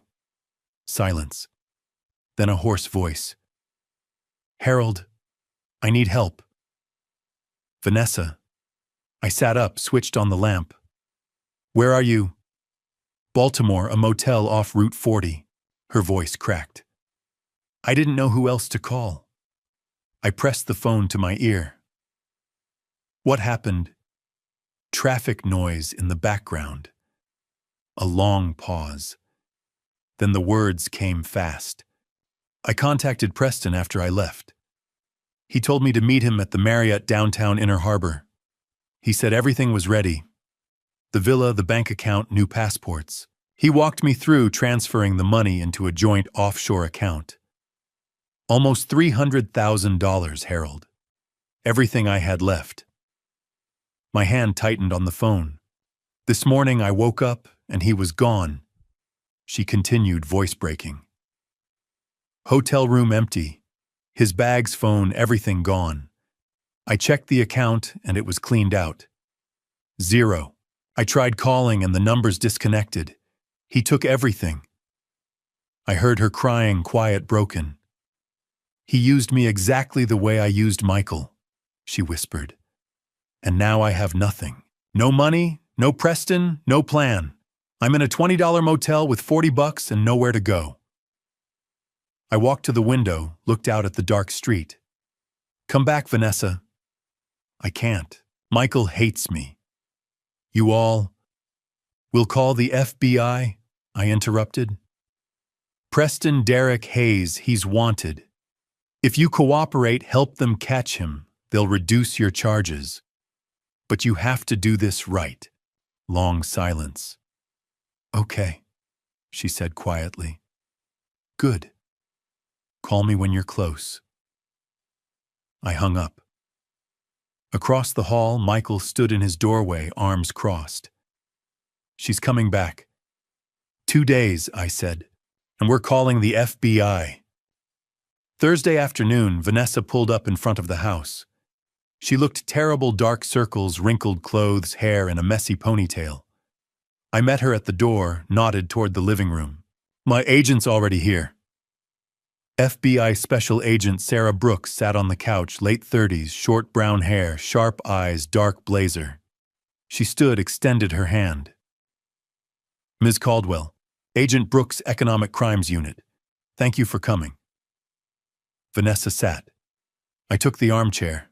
Michael had taken Noah to Diane's again. Brooks opened her portfolio. Let me be direct.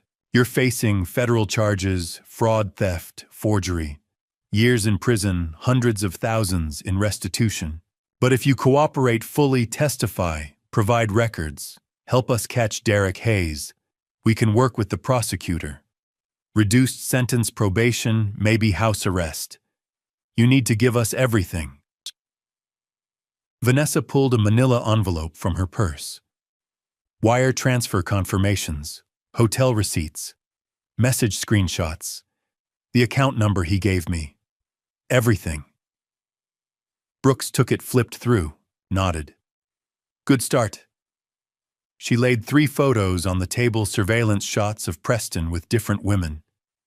Derek Allen Hayes, 50 years old, 8 known victims, 2.1 million in losses. Warrants in Virginia, Delaware, Pennsylvania, classic romance scammer targets. Women at charity events, builds trust, promises a future, drains accounts, disappears. He's done this 8 times that we know of. Vanessa stared at the photos, pale. 8 times. Could be more. He changes names, appearance stories. Same pattern every time. Brooks pulled out another photo, time-stamped 2 days ago. BWI Airport. Preston walking through security, carry-on bag, sunglasses. We've been tracking him.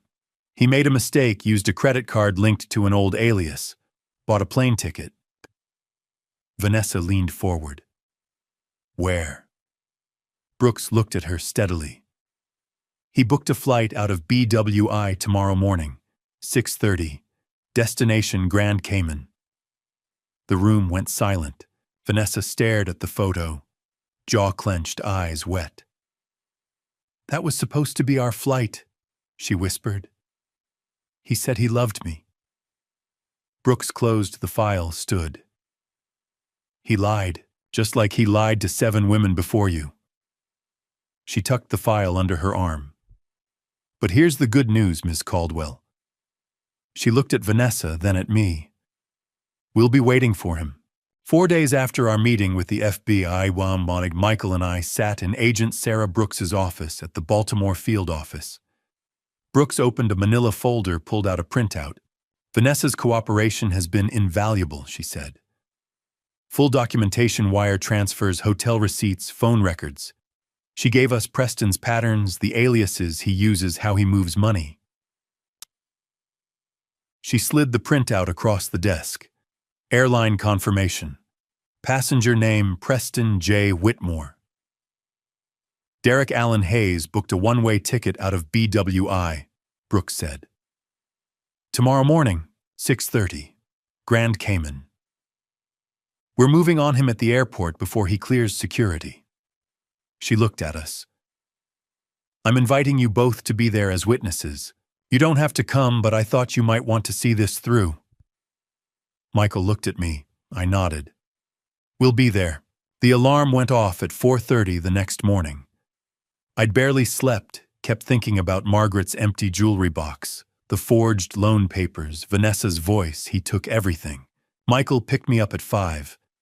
We drove in silence down Route 2 to I-97, then south toward BWI.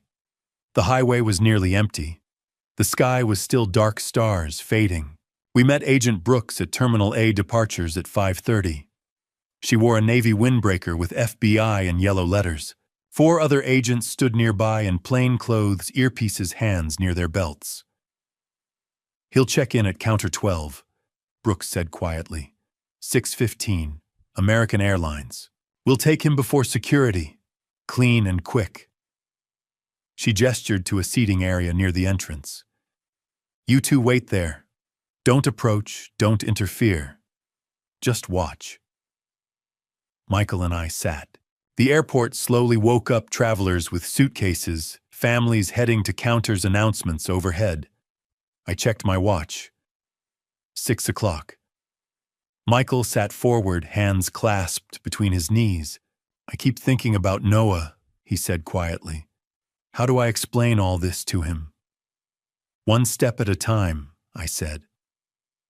First we deal with this, then we figure out the rest. At 6:12, my phone buzzed. Text from Brooks inbound. 2 minutes. I looked up. Brooks stood near Counter 12, pretending to check her phone. The other agents were scattered, 1 by baggage drop, 2 by escalators, 1 near the entrance. Then I saw him. Preston Whitmore walked through the automatic doors at 6:15 exactly. Gray suit, expensive tailored. Louis Vuitton carry-on over his shoulder. Sunglasses, confident stride. 50 years old, but looked younger. He walked straight to Counter 12, set his bag on the scale, handed over his ID and ticket.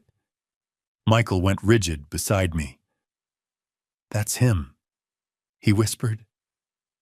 Agent Brooks stepped forward. Excuse me, sir. Preston turned, smiling. Then he saw the FBI windbreaker, and his face changed just for a second, before the smile returned, forced. Can I help you? Brooks held up her badge. Derek Allen Hayes, FBI, you're under arrest. Preston's smile vanished. He stepped back. I think you have the wrong wire fraud, money laundering, identity theft, Brooks said flatly. No, don't move! Preston bolted. He dropped the bag and ran toward the emergency exit. But 2 agents were already moving. They cut him off in 5 steps, grabbed his arms, slammed him against a support column. One pulled his arms back, snapped handcuffs on. Preston's shouted voice echoing through the terminal. You have no right, I haven't done anything. Brooks walked over calmly, held up her phone bank records, wire transfers, Vanessa's signed statement. Derek Allen Hayes, she said again. Also known as Preston Whitmore, Ryan Caldwell, Marcus Bennett. 8 known victims over 5 years, $2.1 million in fraud. Outstanding warrants in Virginia, Delaware, and Pennsylvania. You're done. Preston stopped shouting, stared at her, breathing hard. The other agents were already searching his bag. One pulled out stacks of cash, $100 bills, rubber-banded. Another pulled out a laptop. A third held up a passport, fake, different name, Preston's photo. Brooks stepped back. How much? The agent counted quickly. 80,000. Brooks pulled out her phone, made a call. Listened, then nodded. Account still active. 140,000 sitting in it. He hadn't moved it yet. She looked at Preston. 220,000 total. That's about 71% of what you stole from Vanessa Caldwell alone. The other 90,000 you wired offshore, that's gone. But this, she gestured to the cash and laptop. This we're keeping. Preston didn't say anything, just stared at the floor. 2 agents led him toward the exit, hands cuffed behind his back. Gray suit, wrinkled sunglasses, gone. Travelers stared as they passed. Brooks walked over to us. That's it, she said quietly. He'll be arraigned this afternoon. Federal charges, 15 to 20 years. Michael stood watching Preston disappear through the doors. It's really over, Dad, he whispered. I put my hand on his shoulder. Yes, son, it's done. But even as I said it, I knew we still had a long road ahead. Vanessa's sentencing, Olivia's family, Noah's healing. The arrest was over. The rebuilding was just beginning. 2 weeks after Preston's arrest, Michael and I sat in the Anne Arundel County Circuit Court on Church Circle. The courtroom was old wood-paneled walls, high ceilings, rows of wooden benches. Vanessa sat up front, with her public defender shoulders hunched. Preston Derek Hayes sat 20 feet away in an orange jumpsuit, hands cuffed, 2 federal marshals behind him. He stared straight ahead, jaw tight. The judge entered, a woman in her 60s, gray hair, black robe. She opened a file. United States versus Derek Allen Hayes, also known as Preston Whitmore, Ryan Caldwell, Marcus Bennett. She looked at him over her reading glasses. Mr. Hayes, you've been found guilty on multiple counts of wire fraud, money laundering, and identity theft. 8 confirmed victims over 5 years, $2.1 million in losses. You've shown a pattern of deliberate, calculated deception, targeting vulnerable individuals. This court finds no grounds for leniency. She paused. I sentence you to 18 years in federal prison, followed by 5 years supervised release. You are ordered to pay full restitution to your victims.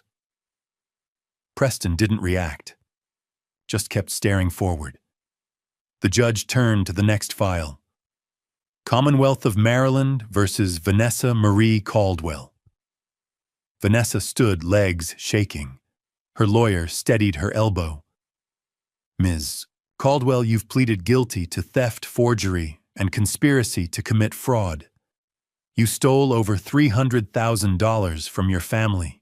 However, the court recognizes your full cooperation with federal authorities.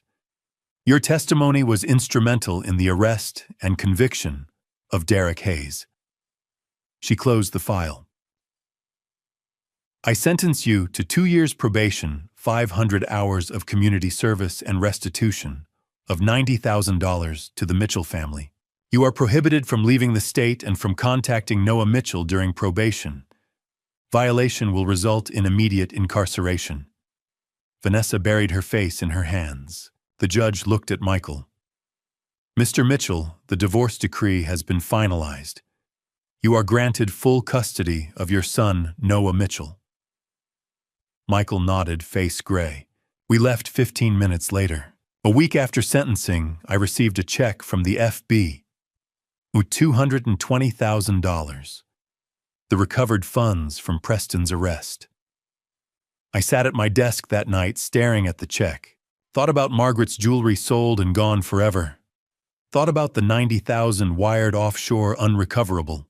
But mostly I thought about Olivia, desperate, manipulated by her own sister, paying for her parents' medical bills the only way she knew how. Margaret's voice in my head. Always protect this family, Harold. Family wasn't just blood. It was the people who stayed, who loved when it was hard. I pulled out my checkbook and wrote a check for $50,000. The next morning, I drove to Eastport. 89 Clay Street looked the same, gray-blue wood siding, faded curtains, wilted daisies. I climbed the porch steps and knocked. Ruth Anderson opened the door, 72, gray hair, old cardigan, tired eyes. "Mr. Mitchell," she said, surprised. "May I come in?" She stepped aside. The living room was small, tidy, second-hand furniture, crocheted blankets, a walker in the corner. I heard the hiss of an oxygen machine from the back bedroom. Olivia appeared in the hallway, stopped when she saw me. I pulled the check from my jacket pocket, held it out to Ruth. "This is for you and Howard. $50,000. It'll cover your medical bills and move Howard to a better care facility, one with full-time nurses, better equipment, more comfort." Ruth stared at the check.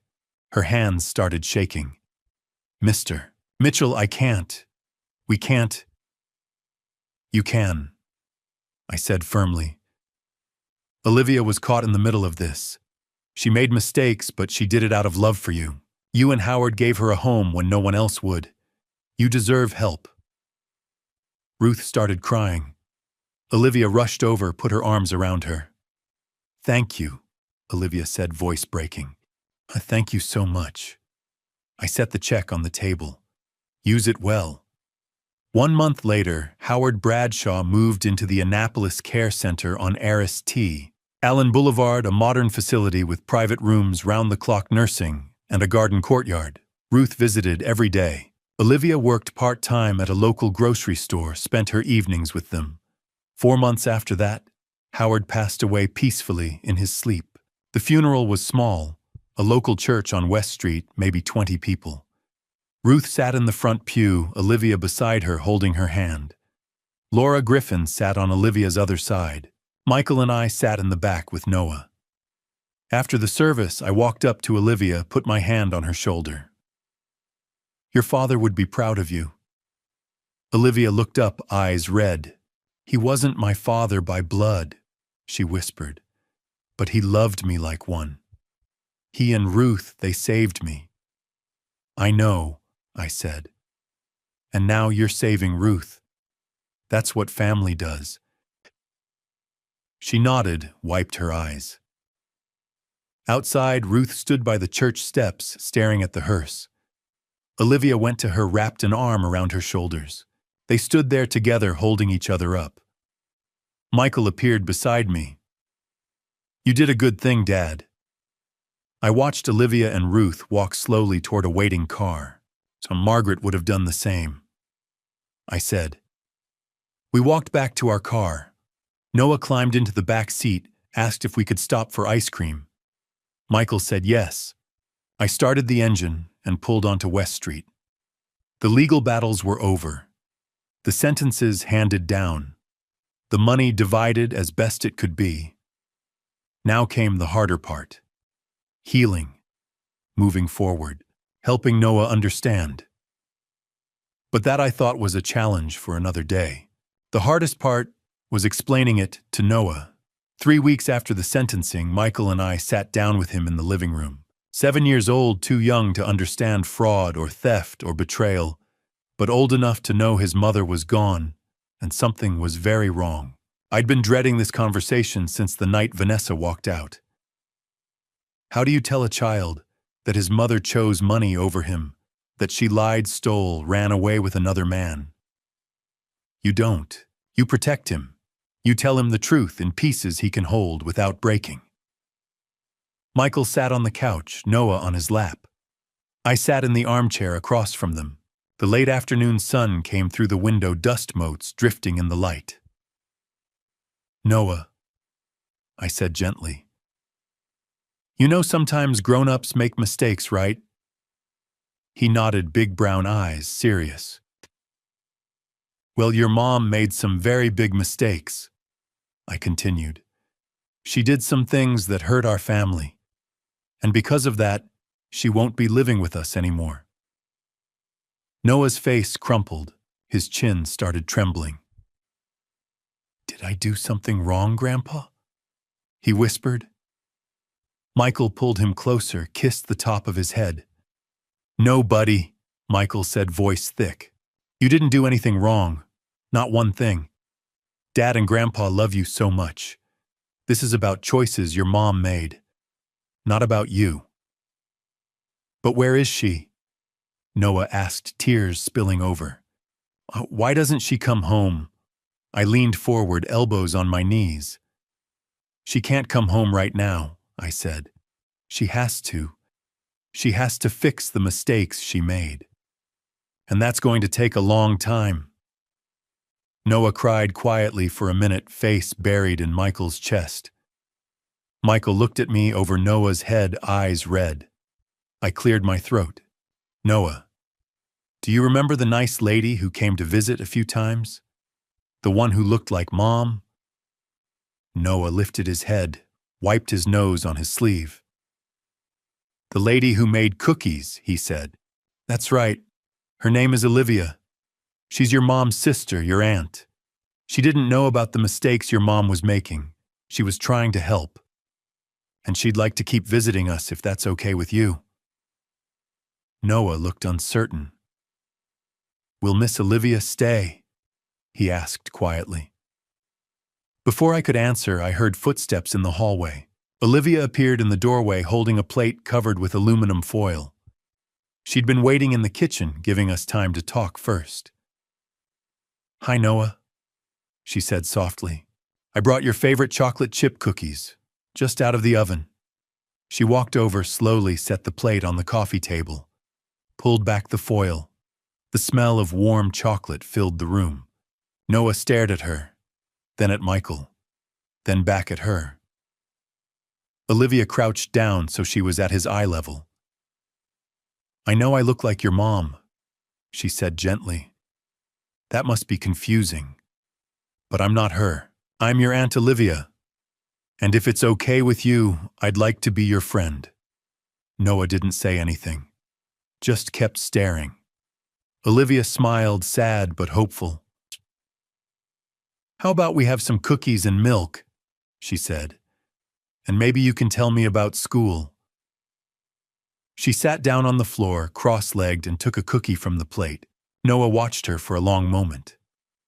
Then slowly he climbed off Michael's lap and sat on the floor across from her.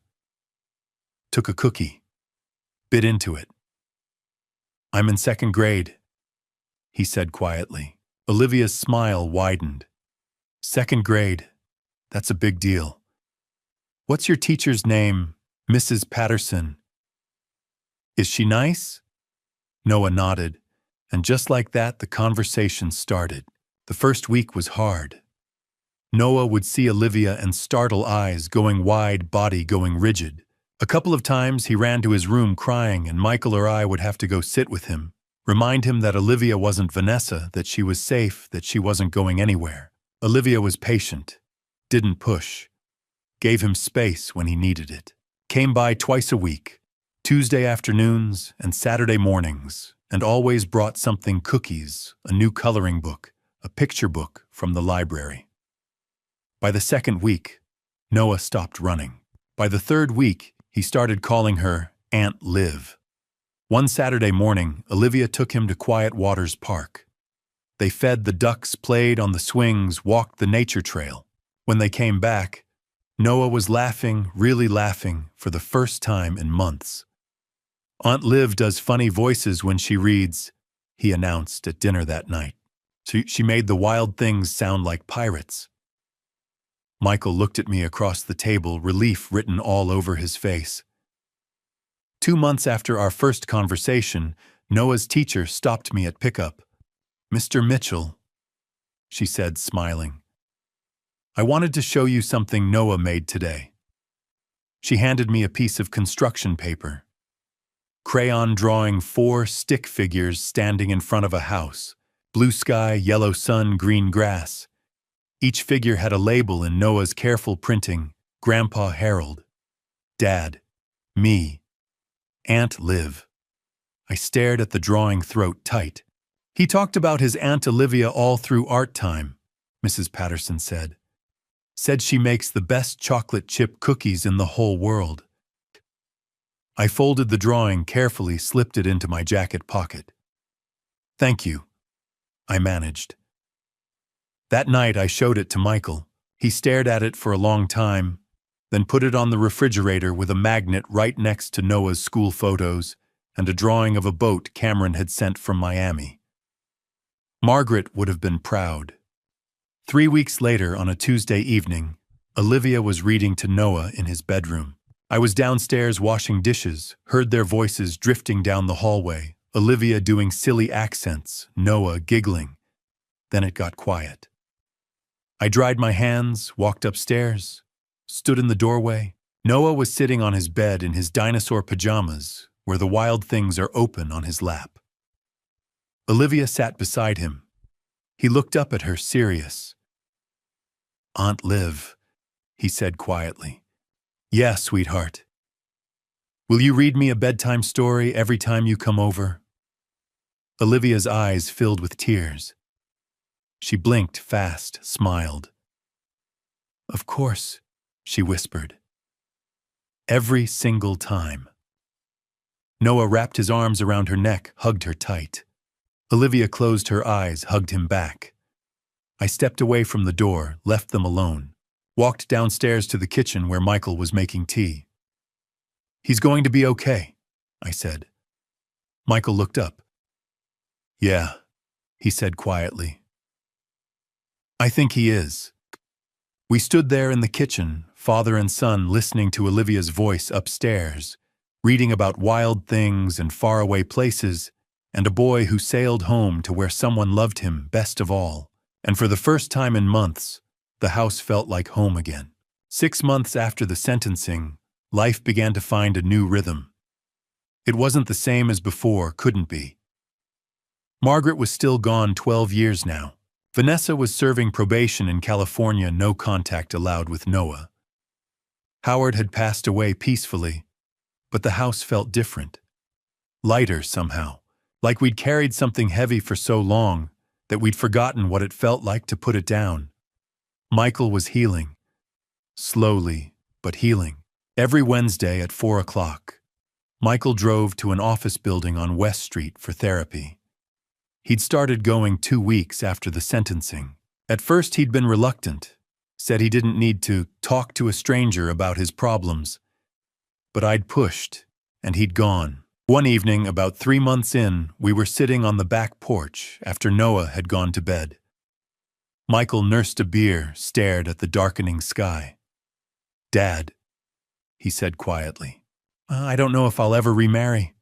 The idea of trusting someone again, letting someone into my life, into Noah's life, it terrifies me. He took a sip. But I'm learning. In therapy, I'm learning that what happened wasn't my fault. That trust can be rebuilt even if it takes years. I put my hand on his shoulder. Margaret always said healing isn't about forgetting. It's about learning to carry the weight differently. Michael nodded, smiled a little. Yeah, that sounds like Mom. In May, Michael got promoted to Chief Technology Officer at Chesapeake Digital Systems. He came home that evening with a bottle of champagne and a grin I hadn't seen in over a year. Noah ran to him at the door, and Michael scooped him up, spun him around. Guess what, buddy? Dad got a promotion. I opened the champagne. We toasted with Noah using apple juice. Michael told us about the new role leading the entire tech team, bigger projects, better salary, financial stability, finally after months of legal fees and restitution payments. I'm proud of you, son, I said. More than the promotion, though I was proud of the time he was spending with Noah. Saturday mornings became soccer practice at the elementary school field. Michael coaching from the sidelines, Noah running drills with a dozen other 7-year-olds. Afterwards, They'd stop at Main Street Bakery for cinnamon rolls and come home smelling like sugar and grass stains. Tuesday evenings were homework time. Michael patient at the kitchen table helping Noah with spelling words and addition problems. Never raising his voice. Just saying, "Let's try it a different way, buddy." And Sunday afternoons, they'd go fishing at Quiet Waters Park. Came back with stories about the one that got away. Once Noah actually caught a small bass. Michael took a photo, sent it to Cameron. Noah kept it on his nightstand for weeks.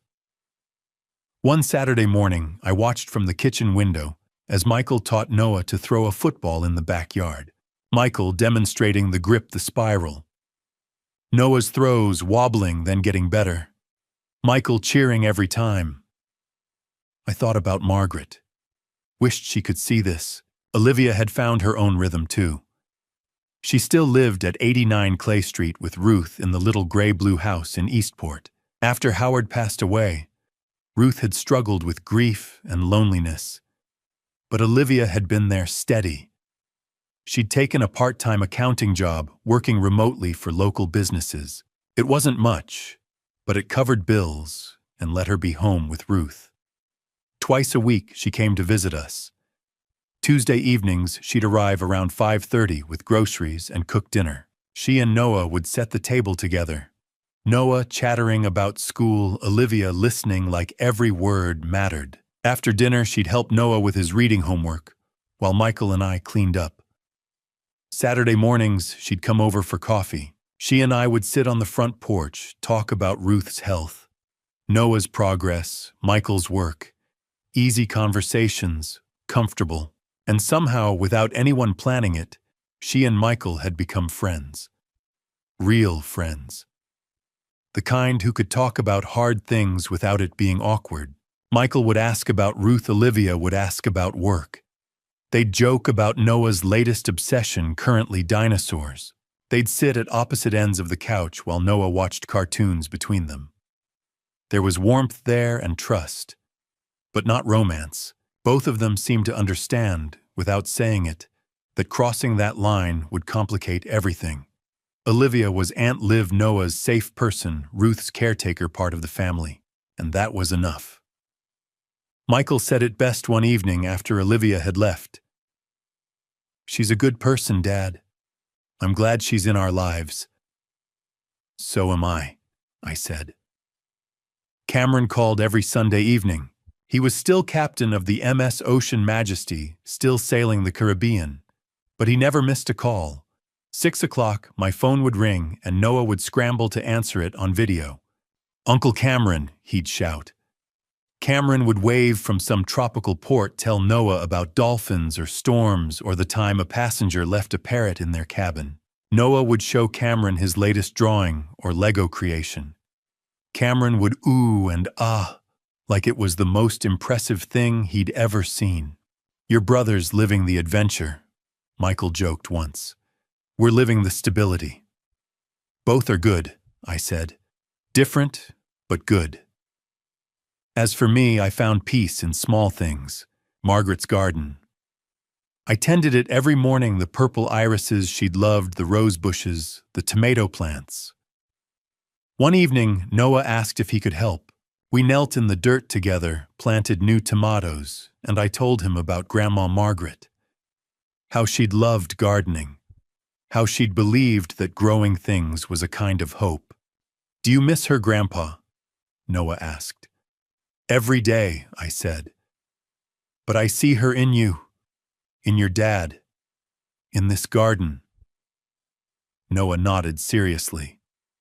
Patted the dirt around the seedling with his small hands. I also spent evenings on the porch, reading or just watching the street, thinking about everything we'd survived.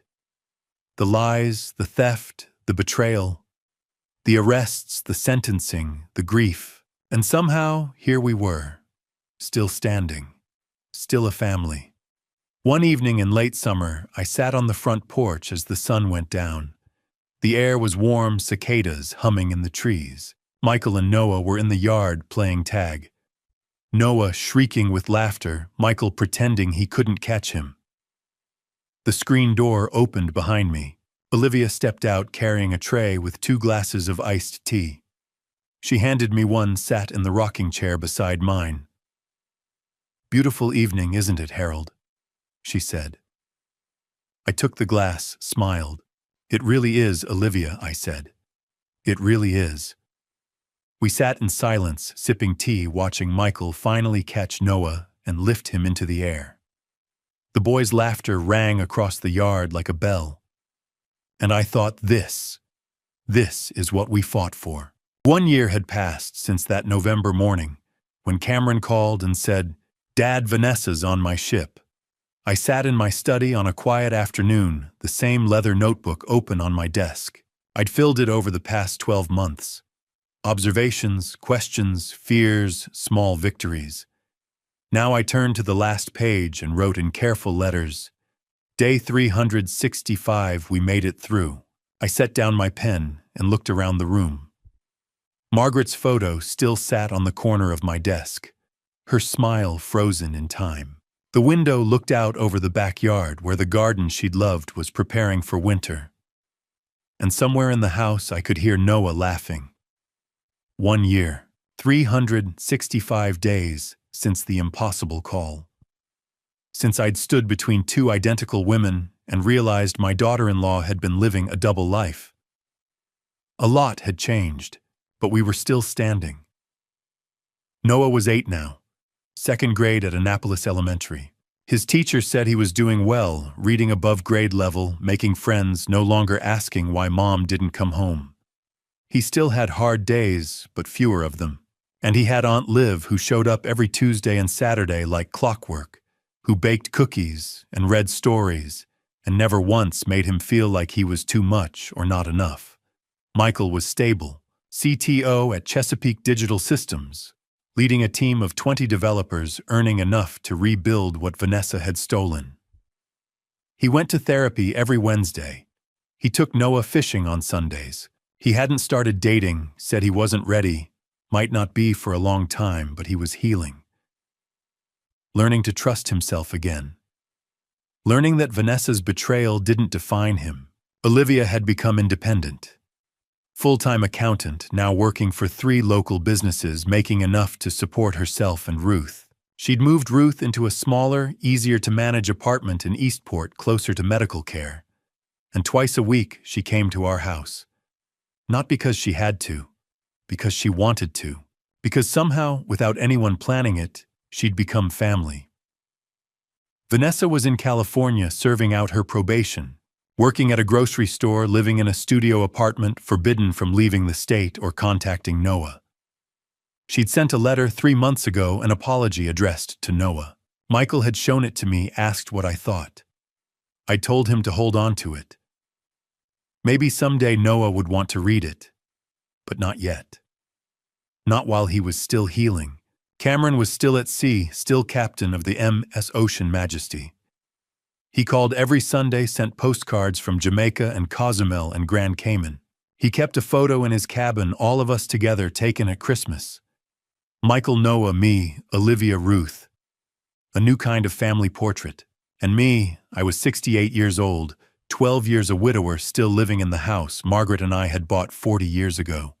Still tending her garden. Still teaching Noah about what it means to be honest, to be kind, to stay when things get hard. I'd learned a lot this year. About truth and lies. About family and betrayal. About redemption and punishment. I used to think lies were simple, true or false, right or wrong. But this year taught me that lies live in shadows. They grow like weeds, slow and silent, strangling everything real. Vanessa's lies had nearly destroyed us. Not just the theft or the forgery, but the daily deception, the pretending, the manipulating, the using her own sister as a prop in her fantasy. But Olivia's truth had saved us. She'd confessed when she didn't have to, cooperated when it would have been easier to run. And in doing so, she'd given us a chance to rebuild on something solid. I used to think family was blood, shared DNA, legal documents, wedding vows. But this year taught me that family is who stays, who fights, who shows up when everything falls apart and says, "I'm here. I'm not leaving." Olivia wasn't related to us by blood or marriage, but she was family. She'd earned it not through some grand gesture, but through 100 small ones. Tuesday dinners, Saturday morning coffee, bedtime stories and soccer games and patient answers to Noah's endless questions. Vanessa, on the other hand, had been family by marriage and law. But she'd chosen money over us, chosen Preston over Michael, chosen lies over love, and in doing so, she'd become a stranger. I used to think punishment and redemption were opposites. Vanessa got 2 years probation. Preston got 18 years in federal prison. Justice served, case closed. But punishment doesn't equal healing, and justice doesn't erase pain. Redemption isn't about erasing the past. It's about building something better from the ruins. Olivia found redemption by caring for Ruth, by loving Noah, by showing up every week with patience and cookies and second chances. Michael found it by going to therapy, by being present for his son, by choosing to trust again, even when it terrified him. And me, I found it by protecting this family. Not perfectly. God knows I made mistakes. But I'd done what Margaret would have wanted. I'd kept us together. I looked at Margaret's photo, traced the frame with one finger. "Margaret," I whispered. "If you're watching, I hope you're proud. We protected this family, not perfectly, not without scars, but we did it." Outside, the purple irises she'd planted were dormant, now waiting for spring. But they'd bloom again. They always did. "I see you in Noah's laugh," I continued. "In Michael's strength. In the way Olivia sits at our table like she belongs. You're still here. In all of this." I closed the notebook, stood slowly. My knees creaked, 68 years catching up with me. Walked to the window. In the backyard, Noah and Olivia were kneeling in the garden bed near the fence, planting tulip bulbs for spring. Noah's small hands patting the dirt, Olivia pointing to where the next one should go. He said something I couldn't hear, and she laughed, ruffled his hair. I watched them for a long moment. Thought about everything we'd survived. The lies, the theft, the betrayal, the arrests, the trials, the grief, the slow, hard work of healing. And I smiled. This is what family looks like. Not perfect, not without complications or history or scars, but real. Built on truth instead of lies, on choice instead of obligation, on love that stays even when it's hard. I thought about Vanessa sometimes, wondered if she regretted it, wondered if she understood what she'd lost. But mostly I thought about the people who were still here, the ones who'd stayed, the ones who'd fought, the ones who'd chosen us. Noah looked up, then saw me in the window and waved. Olivia waved, too, smiled, that warm, genuine smile. I waved back. This is enough, I thought. This is more than enough. If you've walked this journey with me, thank you. It hasn't been easy. But it's been real. What would you do if you discovered your daughter-in-law was living a double life? Would you confront her or stay silent? Would you protect your family or try to fix the unfixable? Let me know in the comments below. And if this story touched you, if it made you think about truth and family and what it means to rebuild after betrayal, please like and subscribe. The truth always finds its way to the light. Sometimes it takes longer than we'd like. Sometimes it costs more than we want to pay. But it's always worth it. Because in the end, the truth is all we have. And it's enough. Looking back on this journey, I realize family betrayal cuts deeper than any stranger's crime. When the person sleeping under your roof, eating at your table, raising your grandson, turns out to be living a double life, it shakes everything you thought you knew about trust. If you're facing something similar, here's my advice. Don't be like me and wait. I watched for 10 days, gathering evidence while my gut screamed the truth. Trust your instincts. Confront early. Protect the innocent, especially the children, first. The lessons I learned are hard ones. Family betrayal doesn't just steal money. It steals peace. It makes you question every memory, every smile, every "I love you." But here's what I also learned. Family isn't defined by blood or marriage certificates. It's defined by who stays when the truth comes out. Olivia wasn't family by law, but she became family through loyalty. Vanessa was family by marriage, but she became a stranger through lies. Grandpa stories like mine aren't meant to entertain, they're meant to warn. We older folks have seen betrayal before. We know the patterns, and we know that ignoring red flags doesn't make them disappear. It just gives them time to grow. That's why I share these grandpa stories, so younger generations can learn from our mistakes, not repeat them. My personal view, God gives us intuition for a reason. That morning when Cameron called and I felt my stomach drop, that was a gift. Not every warning is that clear, but when it comes, listen. The Lord doesn't promise us a life without pain, but He does promise strength to face it. As for grandpa stories and family betrayal, they'll keep happening as long as greed exists. But so will resilience, forgiveness, and second chances. Thank you for walking this road with me to the very end. Drop a comment and share your thoughts. What would you do if you found yourself in Harold's shoes, discovering your daughter-in-law's secret double life? I genuinely want to hear your perspective. If this story resonated with you, consider subscribing so you won't miss what comes next. A gentle reminder, while inspired by real-world dynamics and social issues, certain elements have been dramatized for storytelling purposes. If this content doesn't align with your preferences, feel free to explore other videos that suit you better. The truth always finds the light. Sometimes it just takes a grandfather's stubborn love to turn it on.